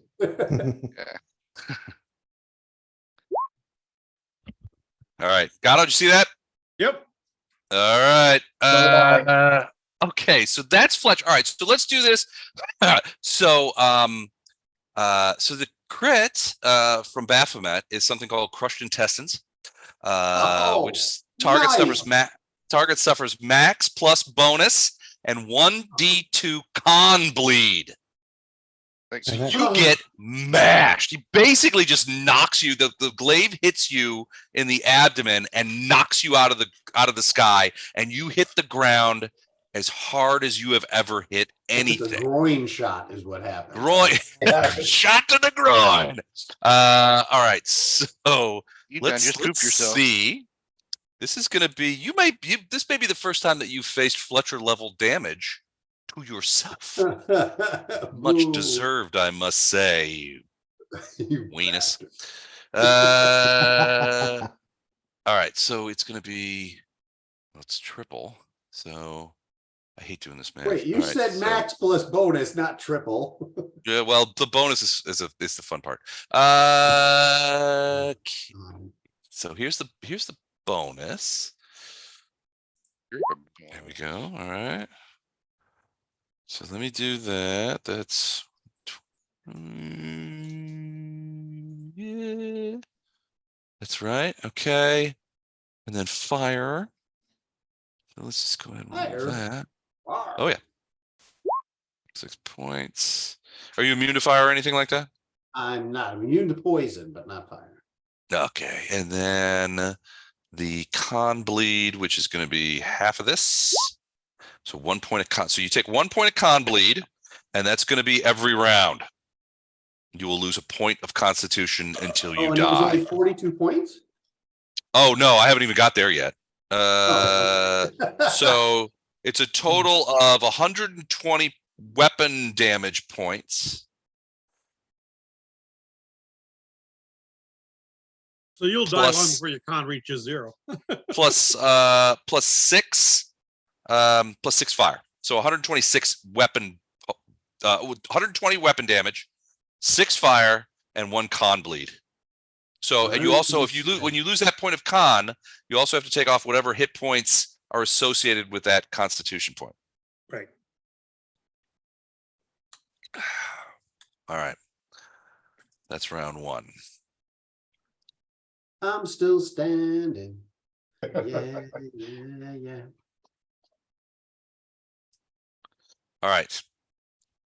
Before Gatto gets a chance to go, Storm, well, first Storm sees it, and then everybody sees it. It's like a column of smoke has poured up from the ground in front of where Fletcher is lying. So Fletcher's lying on the ground. But nearby, there is a huge column of smoke that has sort of poured up. Baphomet is looking at the smoke, and you hear him say, "Shit," and he begins stepping back. Gatto, it's your turn, which is fun for a dead guy. Wait, no. I spin around and use the wand I had pulled out and shoot him with magic missile. All right, you're shooting Baphomet with a magic missile. Okay. He groomed him. I need you to do a spell resistance roll. Wait, Gatto got up?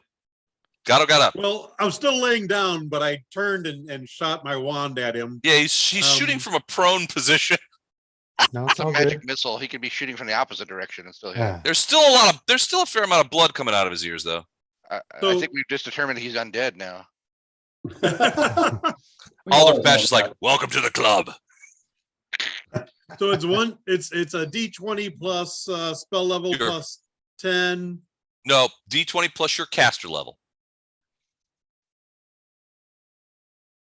Okay, the caster level of the wand. Okay, Yeah. There you go.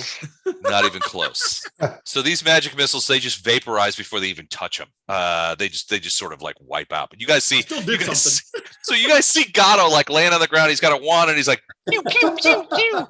And these beams of light go shooting out, and they're just like, as soon as they hit the unholy aura, they're just like, remember that part in the movie Independence Day where they shot the missiles at him and it hit the aliens thing and it just sort of went, Yeah. that kind of thing. It's kind of like that. All right, so that's Gatto. I drop. Okay, my last action is to drop the wand and draw the bow and arrow. Okay. All right. So Mr. Baphomet. So you hear him, he's looking down at the smoke, which is getting bigger. The column is getting bigger. And he looks down and he's got kind of a weird look in his eyes. And he physically, like in abyssal, he said, shit. He's going to kick Storm away from him, which I am interpreting as a bull rush. So he is going to do essentially a bull rush on Storm to kick him away. And that is going to be this. So I don't know what Storm's CMD is. But it won't matter. But it might not matter because he's got a pretty good score here. So let's see. Anybody can roll crap. So here's his CMB. Jesus, 53. He rolled crap, but He did roll crap. Storm, what's your CMD? With the that augment's gone, so it's 48. 48. So there's 5 more. So you are thrown backwards. You are kicked backwards 10 feet. So I'm just going to go move you to there. After he does that, he's going to step backwards a few steps, a little bit. And then he's going to Oil himself. Go and change his armor. No. I gotta look at something at this spell because I'm not 100% sure what it does.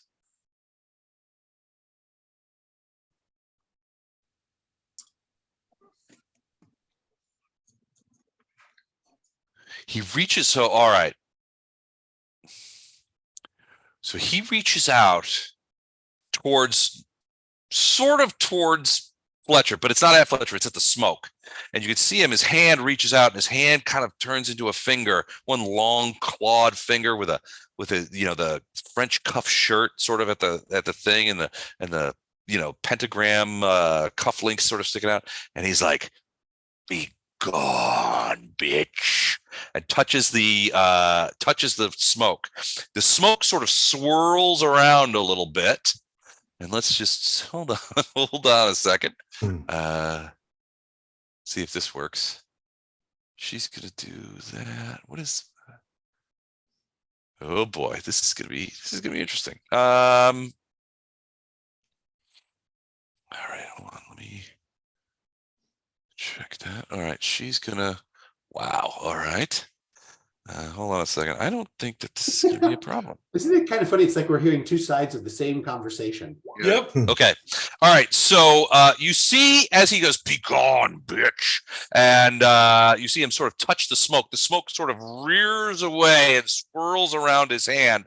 It does not be gone. Whatever that was supposed to do, it didn't happen because the smoke is now like on his arm. So he's pulling his arm back and the smoke is stretching out with it.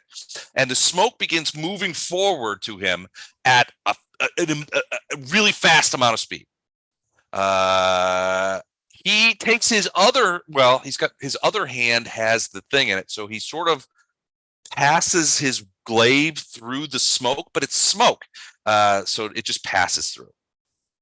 Alderpash looks over at Gatto and Gatto, what languages do you speak? Not a Do you bit. speak do you speak Aklo?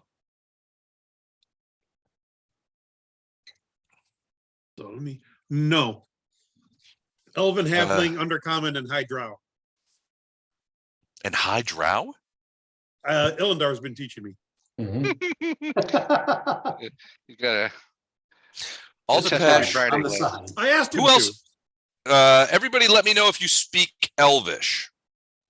I do That not. would be me. I do. I don't. Bardo speaks Elvish. All right. Alderpash sort of leans over and says to Gatto in Elvish, I see your mistress has come.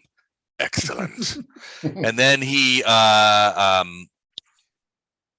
you see him then sort of Alderpash talks like the Witcher, man. It's creeping me out. Yeah. so he's gonna do that. Wait, let me double check. He would know this. So hold on a second. Yes.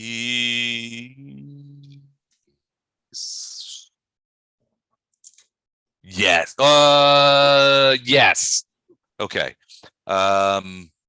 So the again his staff, but this time it's a white blue ray that shoots at that spreads out in a cone and hits sort of Baphomet sort of in the chest area. You can see that on the lapels of his suit and on his tie, frost begins to form. So let's do this. Hold on a second.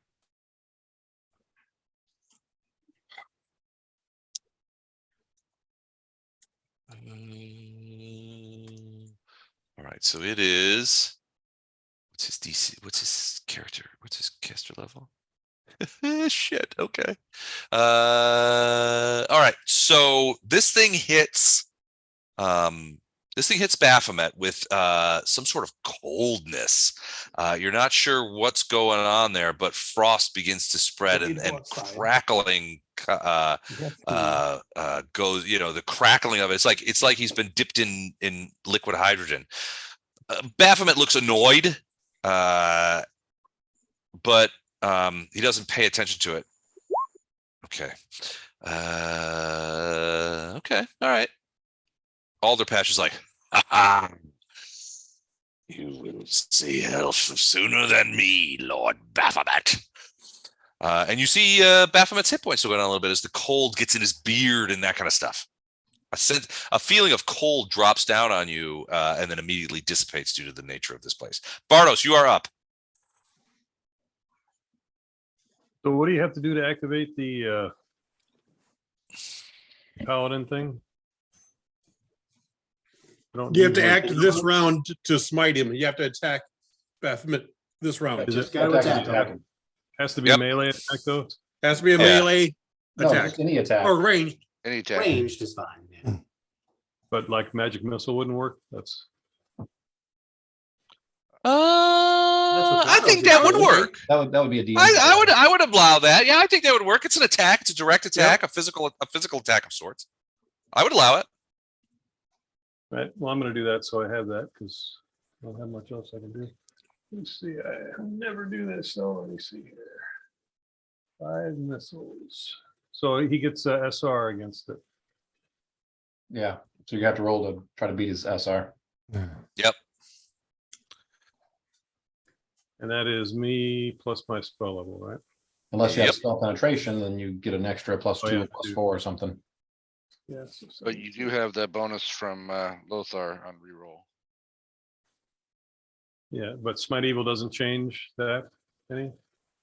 It's only for No. attacks. It really wouldn't change that. Yeah, he won't get the +7 or whatever for this, right? No. How about No, not for that. haste? Not for this part. Not for this part. I get it. Haste doesn't either. Okay. 23. That's probably not enough, but that's It's not enough. Yeah, I'll tell you right now. His spell resistance is 38.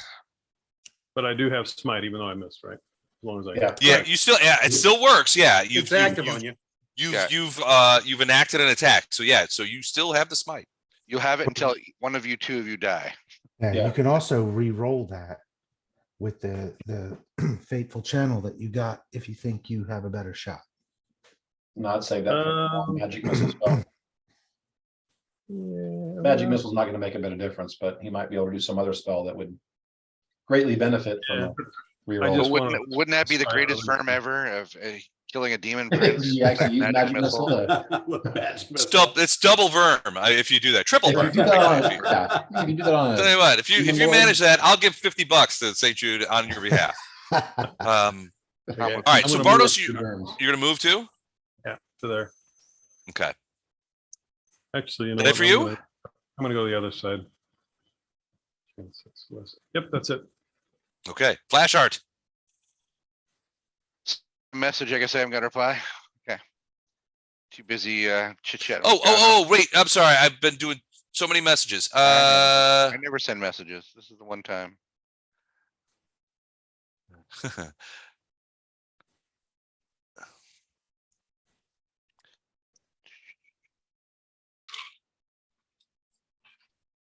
If not, I'm doing a charge.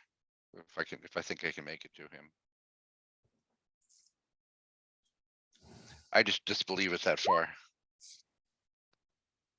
You get a message?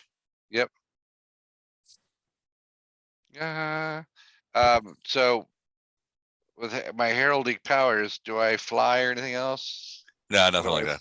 As far as you know, you haven't changed anything. All right, so I As far as you know, nothing has changed. Like, Yeah, like Herald thing sucks. yeah, like the chief busboy of Iomedae. I don't. How far can I run with haste on? Haste adds 30. And then if you're gonna charge, you can do double. So it's your movement plus 30 and then double that. Yeah, that'll be what I need to get there. So. I think somebody just measured it there for what was it for me? Yeah. So I gotta tell you, Matt, Nocticulus seems much more proactive than Iomedae does. Oh. yeah, I was wondering who'd been leaving those brochures in my bunk, but Were they brochures encouraging you to read the "What Paladins Cannot Do" book? Yeah. It's like, have you? It starts with, "Have you heard the bad word?" Have you heard the bad word? The tequila would let you do what you want to do. Yeah. Yeah, have you heard the bad news? So yeah, I think you can barely get there. All right. Well, I'm gonna barely attack then. That is a good. You gotta flip back over to the. Iomedae! I'm gonna put radiance up to 11. Okay. And, Radiance is doing that operatic singing thing Yeah. that she was doing when you guys were fighting the Herald. It's worse now. Or better better, now. depending on how you look at Yeah, it. it's better Or now. better, yeah. It's worse for Baphomet. Yeah. All right, attack. And Oh fuck, that's why. So you just run up there. I'm gonna give you 50-50 on the attack of opportunity. Hold on a second. High. Oh, attack of op. You'll get your attack, but it's coming. It's coming, buddy. I'm the Herald of Iomedae. That's why I'm killing you. If I get turned to pink mist, my afterlife is assured. Oh, I don't want to leave my guys yet. I like it here. I got a sky wheel and everything. Not for now.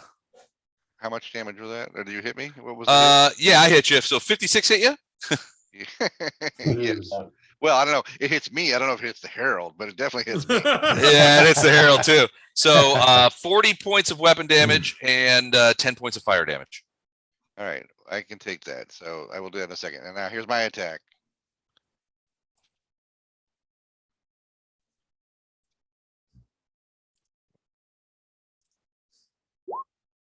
That first one, 39.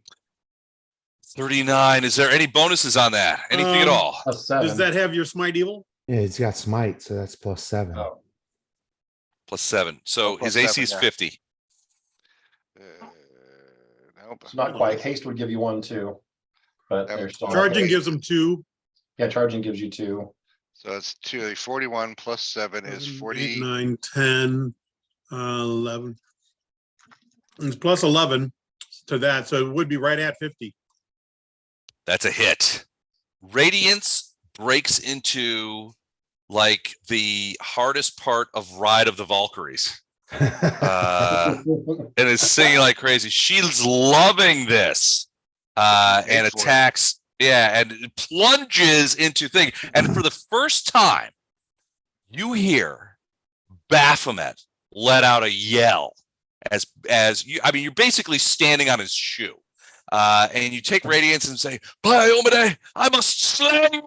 And you plunge the thing into his foot, like Rosanna Arquette plunging a corkscrew into James Gandolfini's foot in True Romance. Patricia Arquette, but I do love Patricia Arquette.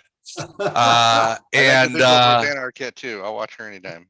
Radiance slides through the rich Corinthian leather of his wing top, through the silk of his sock, and into his hoofy foot, and plunges into there. And you hear Baphomet go as he screams in pain as Radiance pierces his foot, and he looks down at you, and that's when he brings that glaive down and just like wham, and hits you for all those points.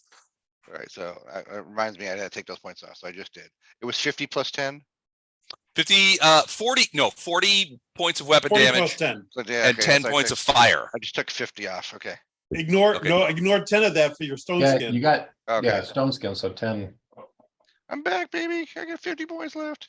You can feel Radiance, like Stormbringer is loving this. Radiance is drinking in this demonic power, and you're like barely holding on to that sword.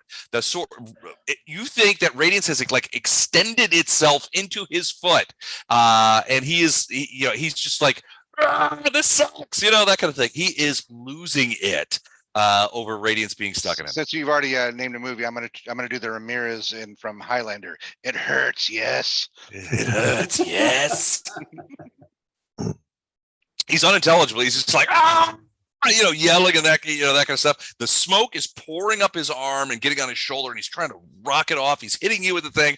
He is beset. Is that it for you, Flashheart? Yeah, it's just from the He visual of charged, the so he other had one characters. attack, yeah. Yeah, just for the Okay. visual of the other characters, that was a super long charge. So Yeah. like watch me run for like The 10 Monty seconds. Python charge? This is pretty much, yeah, the Monty guys- Python one that goes Yeah, like Monty 6 Python. times in a row. Oh, We're all just watching. All right. Illinard Storm. Okay. I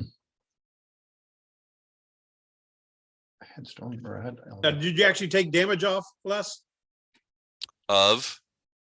When he Radiance. hit him? Oh, yeah. What was the total? I didn't actually roll. Oh, did I show damage? Well, the damage would have showed been the 25 25 physical, plus 9 holy. plus your smite evil damage. What's your added smite evil damage? That's a great question. 14. Be 15 Actually, it now. might be 15 now. Yeah, I think it's 15 now, so 15, 40, 49 points. 49. Plus some bleed, right? Plus some bleed. All right. It doesn't do a ton, but man, he is not happy about having Radiance stuck in his foot. Right. All right. Illindar. Is he hopping mad? So He is. Well, no, it's like he stepped on a Lego. is Fletcher looking like he's pissed off and getting ready to go stand up and go against Fletcher is on the ground and Fletcher has got sort of a pinched look on his face, and he's sort of he's got a sword in one hand, but his Glabrezu hand is sort of around his abdomen, and he's sort of like, guys, my name is Fletcher. He sort of drags himself up from the ground and sort of staggers to his feet. You see, he got hit hard, and there's some blood. What worries you the most is there's trickles of blood coming out of the corner of his mouth, which Illindar, you're not a healer or anything, but It doesn't take a healer to know that that's not good. that's not great. It usually means that there's a fair amount of internal damage, which looks like what happened. I mean, he got hit with the glaive, so there's a little bit of bleeding, but he got hit mostly with like sort of the piece of the glaive that connects the blade to the staff. So it was not a perfect shot, but man, it hit him hard. But to your guessing- point, Mike, you get Listen- the impression Fletcher is definitely going to attack. Okay. Listening to him wheeze, your guess is that he has more than a few broken ribs. So I'm going to be Mr. Obvious here, and as I run by Lothar, say medic, and run to Fletcher, and then Okay. smack him and say, "Go get him." You've got greater heroism now. Ooh, What does that do? Gives you 15 extra hit points, +4 on attacks, saves, and skill checks, oh, nice. Wow. And- Basically, and immunity to fear. Oh, that's good. wow. Okay. Well, those temporary hit points are certainly going to do you right from the point of view of the con damage that you're taking. But remember, you've got con bleed. Yeah, your liver, intestines, part of your spleen, they're all bleeding internally. I'm holding on to them with my other hand. So Yeah, keeping them in, keeping them from just so dropping you to the know- floor outside of your anus or whatever. I don't know. So now you're at +12 like Storm, because you got 1 from haste, 4 from this, and 7 from the smite. So, Excellent. okay, that's what Illindar's doing. Storm is, she's gonna look very indignant as he kicked her away, and like a little cat that just got kicked away, she's gonna like, little feral cat, she's gonna jump right back on his foot, and She's going to jump on his other foot. she's pissed off. She just got kicked away like a little cat, so. Yep. I'll show you. Okay. She's biting through that Corinthian leather. So.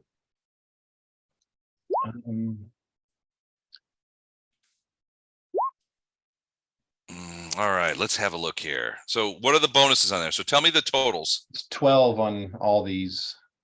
All right, so Blight's not going to hit. First one misses. Claw's going to miss. 38 plus 12 is 50. That will hit. So the second claw hits. What's this for? Oh, haste. Haste. Natty Twinzo. All right, we'll get to that in a minute. 29 wing buffet is not going to happen. 30 plus 12 is 42 is not going to hit. So yeah, so you get Only one one. claw, which is 24, 25 plus 6 is So 31. 31 plus 15. Let me 31, 31 plus 15. It's 46 for that one. 46. Okay. And then I'm going to do the confirm. All right, let's confirm that thing. Dang it. 35 plus 12 is 47. Did not confirm. So 32 points plus 12 holy. Yep. So Anything else on there? So that's well, 44. plus the 15. So 32 and 12. 44 is 57. No, 44 would be 59. 59. Right. Okay. Okay. He's not reacting to you Oh, no. as much as he certainly reacted to. No, to he's got Radiant's much bigger fish to fry right now. Well, it's about to get a lot uglier. Is that it for Storm? That's it for Storm. Yeah. Lothar. Okay, let's see. You guys look over at Bardos. You look over at Lothar, and you can. I mean, you see, he looks great, and Actually- he's not paralyzed anymore, and he smells like pine needles. Not sure what that's about, but So as a move action, whenever Lothar does something crazy, it's usually preceded by a pine foresty smell. I'm gonna And move fresh to, scent. I'm gonna do a move action to here. Okay. As a swift action, I'm gonna channel energy. Okay. So 30 points plus faithful channel to everyone in this group, which is It- Bardos, Illindar, and Fletcher. Okay. And that takes care of my bleed, right? No, he has to do a DC check on for the healing because you got hit by the glaive. And what's the DC check? A DC D20 plus check. 15? my level? D20 plus 15 versus 29. that worked. The healing went through. Yay! I feel better. You feel better, yeah, and it will cure the con. So you're not doing con bleeds anymore. You still have con damage because regular healing won't fix that, but yeah, That was just you're one point because it, yeah. Yeah, it was Yeah. 1 point. yeah, it stops you're still the- down. it You're still stops down the that bleed. point of con, but it's not everything. And then as a standard action, I'm going to cast Dimensional Anchor. On Bitch ass? Baphomet. That's what I Storm. said. Bad guy. On Baphomet. English language. So my assumption is he's taken some damage. He's gotten hurt. He's gonna He's try gonna to wanna run tr- away again. He's gonna want to try to bamf, right? So I want to make sure that he can't bamf. He forced us to come here. Yep. So I want to freeze him here so that we can kill him here. Now, according to Dimensional Anchor, there's no saving throw, and the spell resistance is for an object. Yep. All right. So you got to make a range touch on the ray. I have to make a range touch. Hang on a second. Let me look at my thing. And they're here. +7 because you're smiting. Yeah, so plus 16 plus 7. +1 more for haste. No. Plus 16. No. 1, 2, 3, 4, No. 5, 6, 7. 16, 20, 21, 2, 2, 3, plus 24. 28 for a range Did touch. not. It did not beat his spell He was resistance. just not Actually, Or rolling. wait. No, That it's a has nothing range to touch. do with spell His- resistance. That's Sorry, his touch his range attack. his ranged AC is 34. Range touch. Don't you have AC. faithful channel right now since you just cast that? What? Don't you have Oh, faithful? yeah, faithful you channel have since you faithful just- channel. I do, so I'll cast. You that gonna roll it again? Yes. Oh, that's One cheating. Oh, There we go. Yes. no. All right, it hits him. This is an So important spell. this ray goes on and it seems so pitifully small. Lothar just sort of like points at him and this little ray kind of shoots out. Baphomet is 120 feet tall. He's got a sword in one shoe. He's 120 feet tall, which makes the fact that his range touch that high is ridiculous. However, this thing However. just sort of like you sort of like point it and you hit him in the knee. And okay. At first, nothing seems to happen. And then you see that that green ray has created like a web around his knee. And he looks down and he's like, then all of a sudden, another ray kind of shoots over to the other knee and webs that. And then it scoots down so that it like traps. I mean, and you could see the rays sort of burrowing into the checkerboard of the floor. And you could feel them sort of anchoring hundreds of feet below to hold, and he's, you see him sort of like stiffen as his legs are sort of like grabbed down, and he's magically sort of stuck in this place. Nicely done, Chuck. That was huge. So- Wow, I did not think of that, but yeah, that's good. That was good. He Good can't, stuff. he can no longer bail. You hear when that happens, you hear a woman's laugh. Yeah. That's my girl. Oh no, that's his girl. It's- Never yeah, mind. what'd you say? It's sort of like I'm gonna lend you a sweet book at first, like the Lothar. laughter of a child, and then Then it it becomes begins to very take on a like kind of element to it. But yeah, that's all you hear right now is a woman's laughter, which seems to kind of like fill the whole area. Is that it for you, Lothar? Well, that didn't come with some like fresh pine smell. So That's on you. So So that's his girl, not my girl. My girl's still paying attention. Yeah, Yep. I was gonna loan you my Paladin's Handbook there, Lothar. Like, I you might have- want to read this real quick. I was wrote your just a fucking slip of the Paladin tongue. Handbook. Like, I wrote you your I book. wrote it. Oh wrote man, your I don't have shit, to dude. read it. I wrote it. Yeah. Oh man. All right, is that it for you, Lothar? Move, burst, spell. Use the Spell. Irish spring. That's The Irish probably spring enough, dude. guy. That was huge. I'm done. All right, Get Fletcher. him, get him, boys. You've just your ribs seem like they're back in place. You're still a little sore. There's a driblet of blood coming out of your mouth. Ilandar's standing next to you going, "Are you okay? You're not going to kill me, are you?" And everybody's sort of freaking out. And you see these sort of like green webs, which are anchored to things, and smoke is beginning to sort of cover his chest. It's crawling. Baphomet says the smoke is just like crawling up there, and the smoke, as you look down, is emanating, and there's still a coil of smoke that's going to the thing that you put on the ground. I charge. I want to hear more about this thing later, Fletcher. And you were also in that that burst.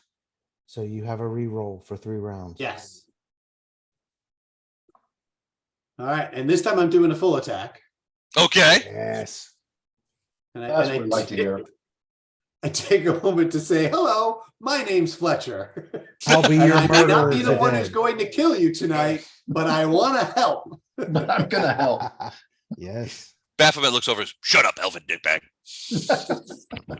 We've got 11, 12. That's 43, 45. 45 is a miss. No, that's my plus. That's his bonus. Still gonna miss. Damn, that's a hit. Attack 1, attack 2, Miss. re-rolling attack 2. Shut Nice. Yes. up. Oh, mother. Yes. Roll to confirm. Ah, that's a confirmed crit. All right. Yes. Attack 3, Hit. attack 4. Jesus. Yeah, that's a hit. Threat. Crit threat. That's a potential crit. Yeah. That's a miss. That just a regular hit.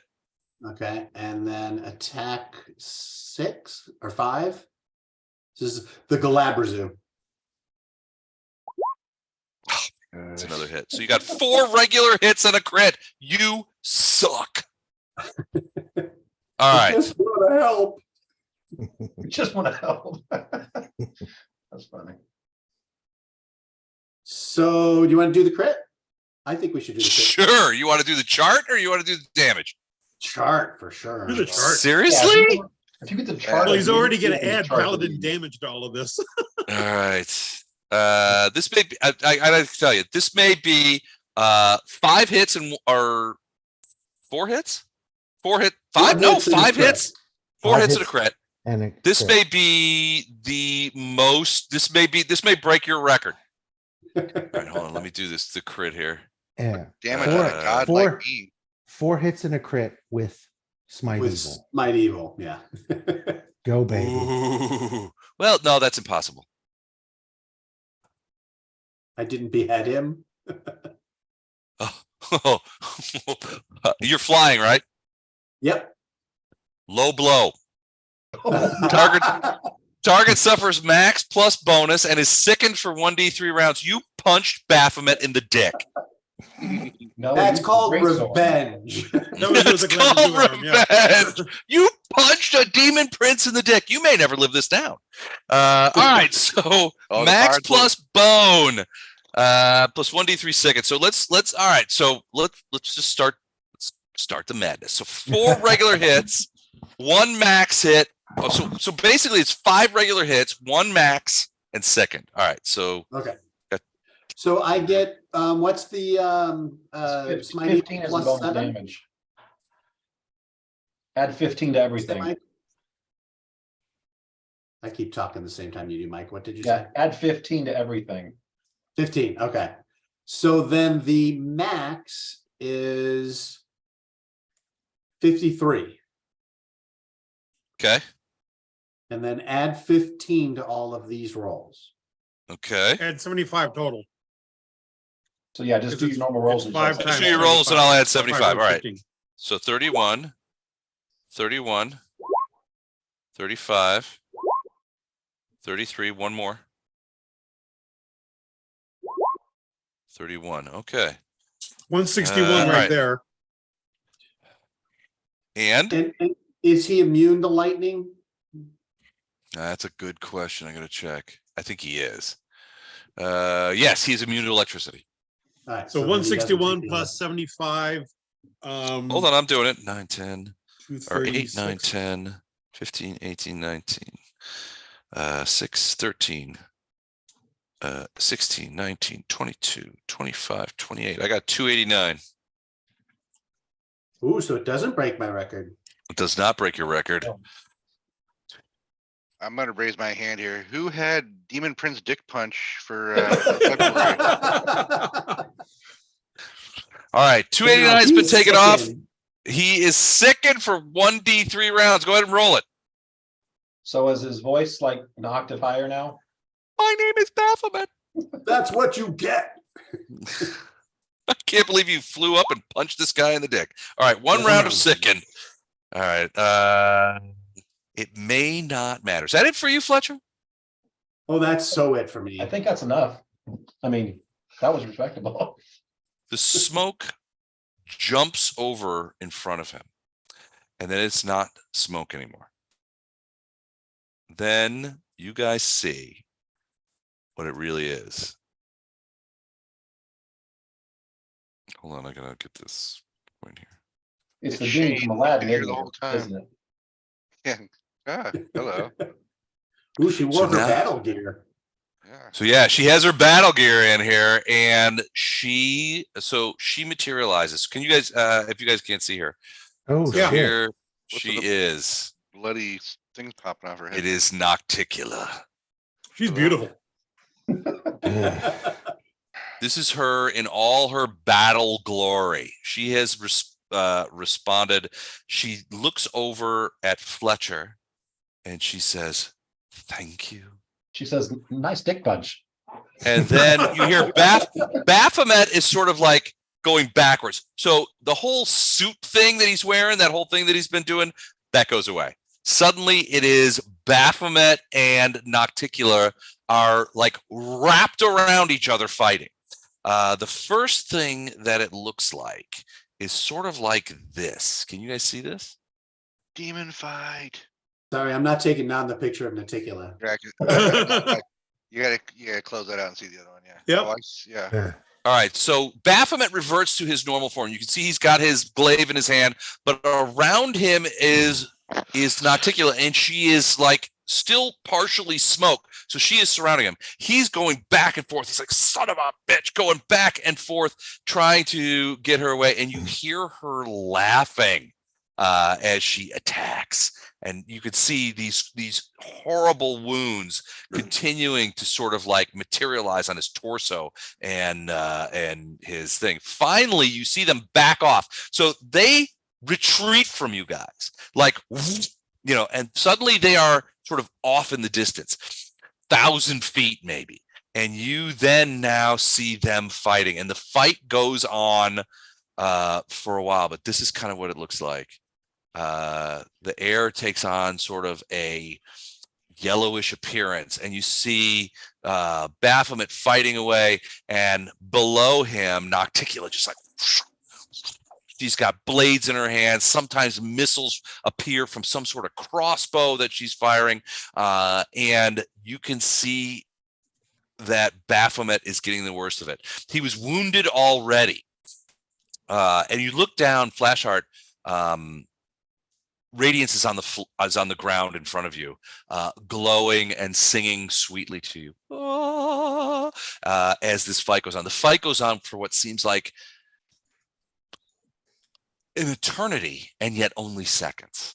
And finally, you see Nocticula sort of like weave and bob, and she reaches into Baphomet's chest with hands that have talons that are like twice as long as her fingers, and she just sort of scoops in there, and then you hear this sort of laughter, this high, tinkly, very attractive laughter, at which point you see her sort of pull back, and in her hand is a beating black heart. Damn, she just Bruce Lee'd him. She looks, she steps back a few steps, and she shows it to him, and you can see him sort of like look down. The glaive drops to the ground, his glaive, ka-ching, with a boom. He staggers backwards, and you see him look up at her. He says something that you guys can't hear. She nods at him, and he disappears. And then all is silent. Slowly, she turns. Well, the first thing is you can see she takes the heart of Baphomet, and she sort of squeezes it. Smoke begins to sort of pour out of it, and fluid is sort of dripping down, and she squeezes it and squeezes it and squeezes it and squeezes it until you see her hand open. And realize she's like, he was 120 feet tall. She's like 80 feet tall. And you see her open her hand, and sitting in her hand is this black jewel, which she sort of takes and puts in her pocket of her sort of outfit. She turns around and she looks at you guys, and she smiles, and she begins walking back towards you across this checkerboard plain. By the time she gets to you guys, she is your size, and looks at all of you as you guys are sort of standing there, and you guys are a little shocked. Hold on a second, it's taking me a minute. It's not really our size yet. Yeah, I know. I'm trying to make it happen, and there's too much shit in the way. Come on now.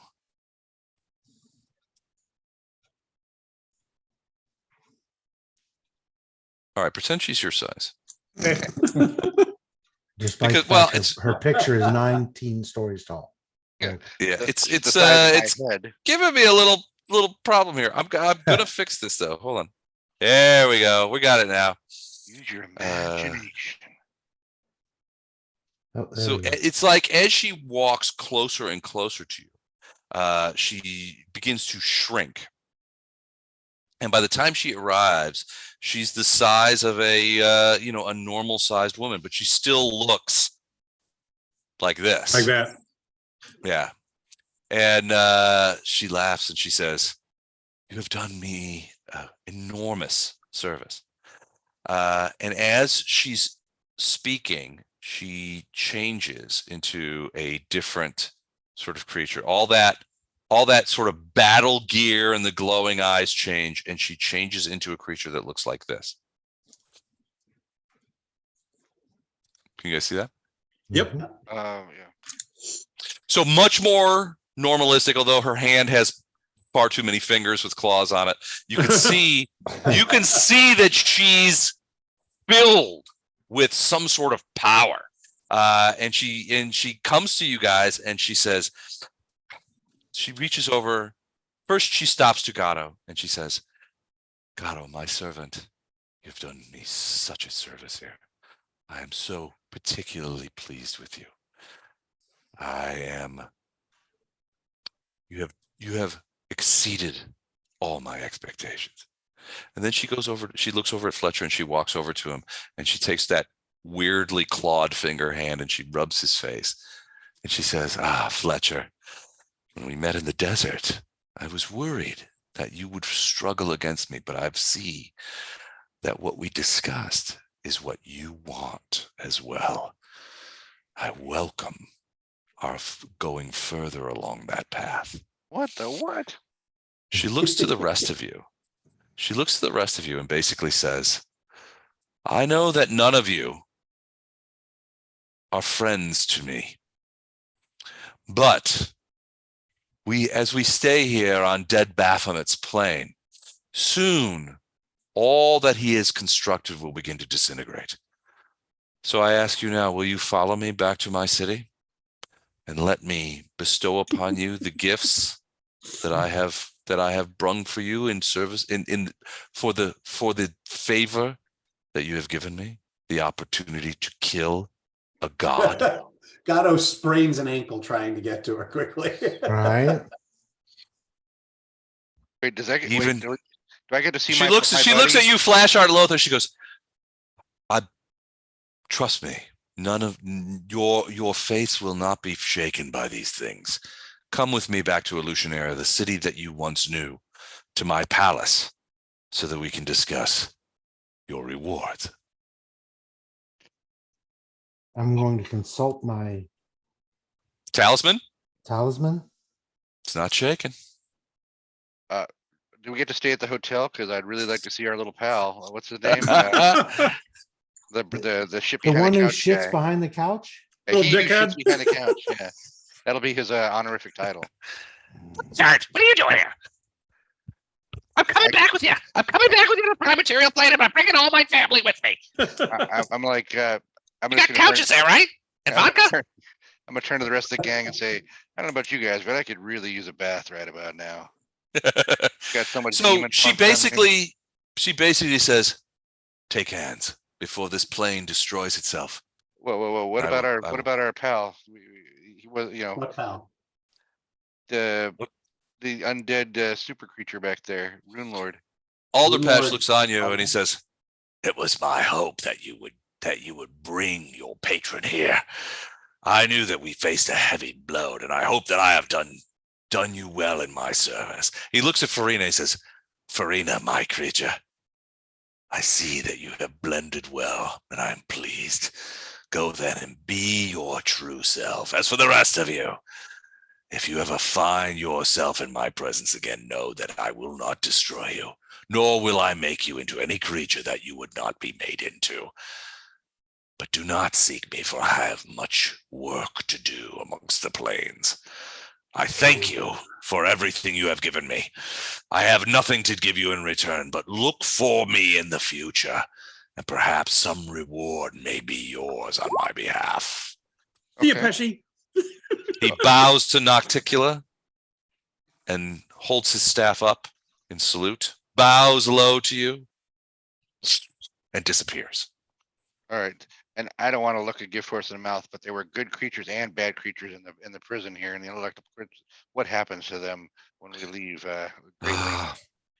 Creature of Iomedae, their fates are already sealed. There's nothing I can do to help them.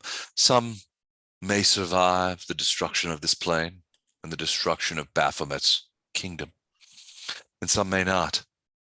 But there is nothing that I can do for them, and there is nothing that I can do to stop the dissolution of all that Baphomet has created. It's probably those creepy little girls are going to be the ones that survive. That's going to scare me. Oh yeah, I have nightmares. Yeah, like I don't care about the big Yes. demon guys. all right. I'm not going to take any more burdens. We got to get to your drow homeland at some point. So I'm perfectly happy Yeah, if we we still have that whole get battle. the hell out of here. Yeah. Like I'm not going to take on another No, holy cause at the moment. All Take right.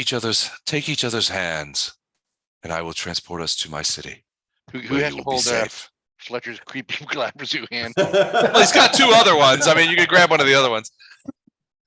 So you guys, I'm sure that you guys at some point sort of like Get grab together. onto each other, and Yep. you feel that sickening shift of plane shift, and there's a purplish light that goes around you, and the next thing you know, you are in what you recognize as Nocticula's palace. You see her. She has a different form in this place as you see her sort of in her throne room, and this one is much more akin to the form that you saw her attack Baphomet with, and she looks like this. Okay. Her eyes glowing There's a purple. lot She's of wearing costume changes. she does a lot of costumes. She's like Dionne Warwick in this regard. But she says to you, "You have done me a great service, all of you. Some of you," and she looks at Gatto. She gazes with a smile at Fletcher. Have done me more service than others, but I I am cannot giddy. I cannot decry anything that you have done. I have gifts for all of you, if you would have them. Would you hear my gifts to you? I looked to Lothar. No. Sure, what do you got? I will. Yeah. I was just setting you up for that. I'll take any gift not taken. Lothar, we shall talk about you and Farina in a moment. As we discussed before, give your gifts to your servants. I serve another. They will give me gifts or not as they see fit. But I I understand. I cannot accept yours. I understand. I expect nothing less from you. We'll speak in a moment. In the meantime, Fletcher, Gatto, I want you to. She points over to the side, and you can see a bubbling cauldron over there. Step to the cauldron and take a look inside. It has a ball of twine and a globe. No, you don't know where that shit went, but basically, hold on. It looks like this. So it's just sitting there, and it's huge, and it seems to be carved of some stone. But in it, you can see sort of these bubbles of dark fluid that are in there. She says to you, "That is Baphomet's essence. Pick your favored weapon, each of you, and dip it in there, and you will be rewarded for all your effort."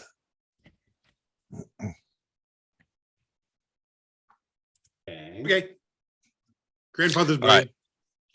All right. So you dip it in there, and the rest of you, as they dip, the black oil seems to cling to the blade, and then it flies upward away from it as if in reverse gravity. And the blades seem, the elven blade seems new, and you can see there are runes etched on it.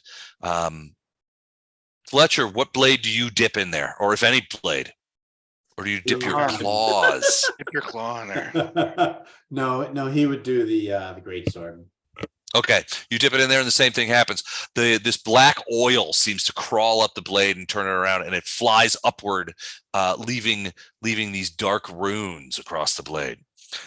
She looks at Storm and says, "Storm, if you would seek the blessings that are within, dip but a single claw in that cauldron.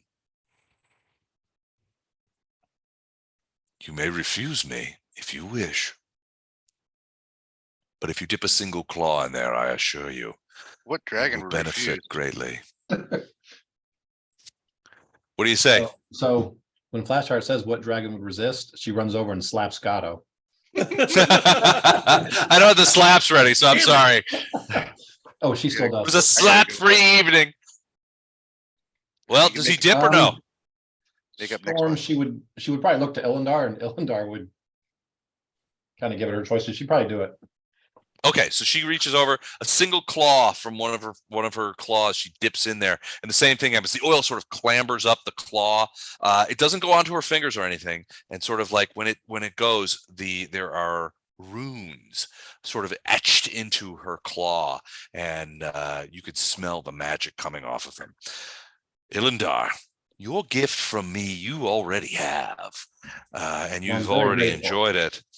And it's been a gift to me as well, a gift for my future. Nevertheless, I'm a little jealous. I don't know what this is, but as a drow, I would see you ennobled among your kind.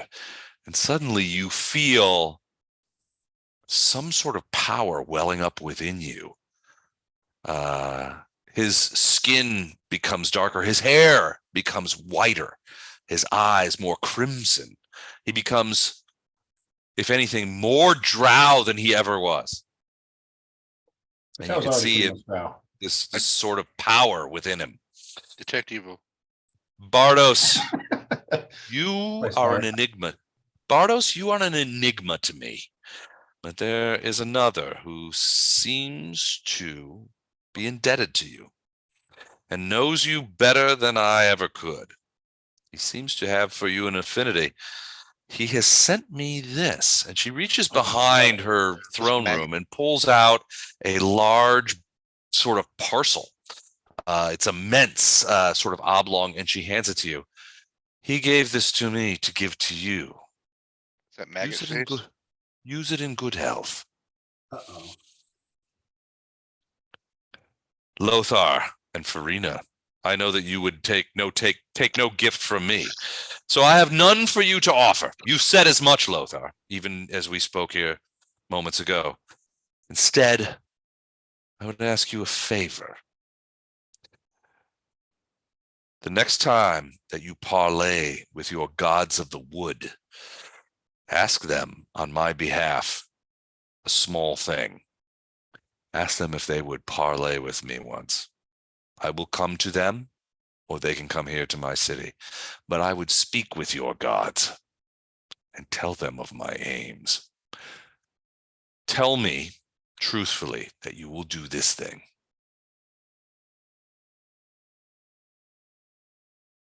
To what end? I have many ends, We've spoken but before. You don't seek retribution. I do not.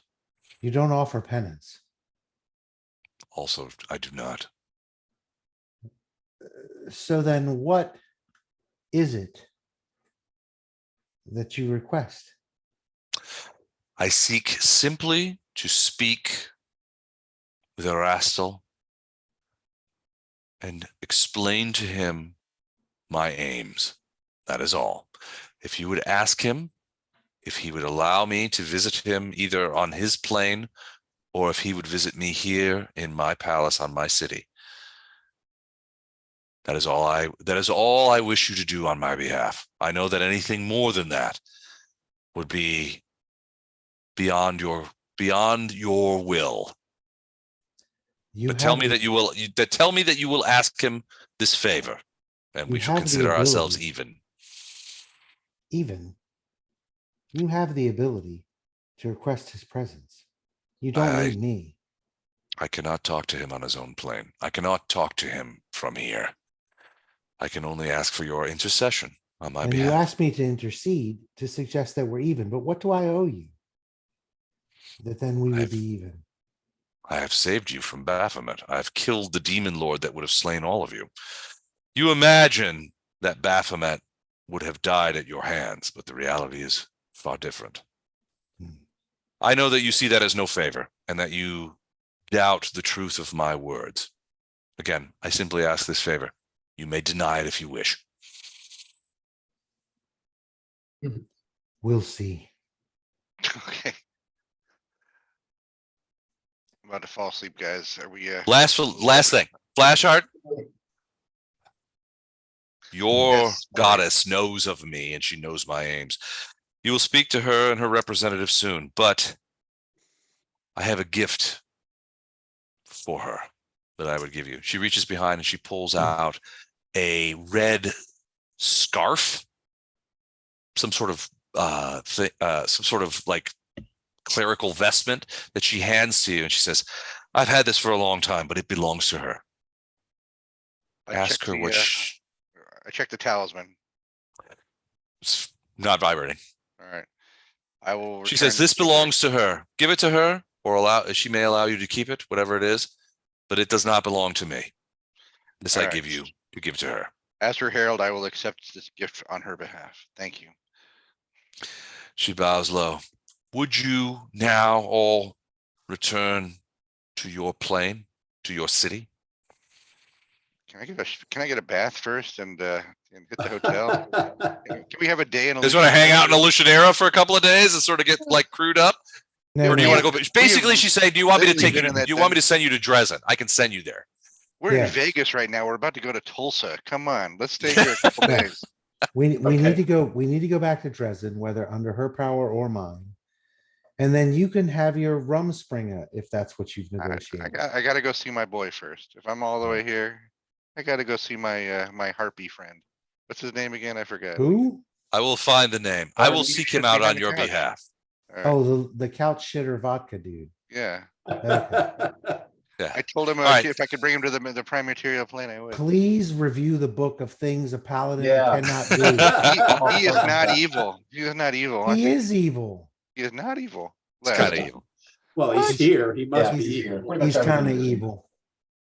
Well, I don't know that shit behind the couch is evil per se, but I think it is. we'll get into it. Basically, she says, I'll seek him out on your behalf. And she's like, be going back to your plane. all right. Go back to your homes. Rest. Back For to I can Tulsa. see that there is much to face you as we enter into the last book of the adventure path. Yeah. Here And we you find go. yourself, you suddenly, you find yourself standing out about 200 yards away from the outskirts of Dresden's farms and stuff like that. And you look upon the city, you can see Citadel Dresden from where you land, and you look at each other and say, how did we get here? As you are now home in Dresden. And with that, Sky. we have completed book 5. Well done. Nice. Well done. I pull out my my whale whistle that nobody knew I had till this moment to call my friend. So is that 16th level? It's 15th level. You just turned 15th level. Thank you on but, our behalf, Chuck. Thank you. but I will send. So before we go, I know it's late. We're well over time. I will send everybody details on their gifts. Those of you who got gifts, and we will start in Dresden next time. Cool. So we don't level even though we killed a god? Okay, whatever. You You leveled level like before. you You are. guys begged me. You're like, please I let us know, but level. We killed a god. I don't know if we. Since then. I think we Well, annoyed a god. you guys somebody were else killed there a when a Like- god like was Tickler. killed. Oh, we here know, I we mean, go. it's like- Hey, we did 25% of the damage. Yeah, we totally irritated a god. So Yeah. that's worth something. Les, will you find out later just like how long has it been? Because it feels like it's been at least a full calendar year since we entered that dungeon. I will. I will send every. You mean like real time? The prison? Yeah. Uh, Just wanna Yeah, know, I'll like- send you how long we've been in. I'll We set spent that a out to year you. in prison, yeah. Did we And- go and, to? uh, Did we start in May of 22 or And January now of that- 22? Tell you what, this shouldn't take long. If you guys want to hang out, I I can't. I can. gotta go to bed, but All right, I'll email it to you. I'll let you know when we started. And Good night. now that we have 15th level, I have Holy Bleed. nice. Good Holy job, guys. bleed. Holy Bleed. Holy bleed, Batman. Jeez Louise. Okay, no, Les, there's no such thing as Holy Bleed. I was gonna say I was so I was headed for the SRD. I'm like, I gotta look this up. I took spell penetration, but Holy Bleed was just much more fun to have you make that look. And Les, Freak if out you have a minute to hang out, I would. Thank you. appreciate it. All right. Yeah, good night, absolutely. guys. All right, good night, you guys. Thanks again. This was awesome. I'm glad. Bye, I hope you everybody. guys had fun. Well Right. done on finishing 15th level. Nice. Killer. All right, bye, guys. All right, see you guys. All right, let me stop a couple of things here. Hold on a second. Yeah, no, it's all good. I don't want that guy complaining about stuff.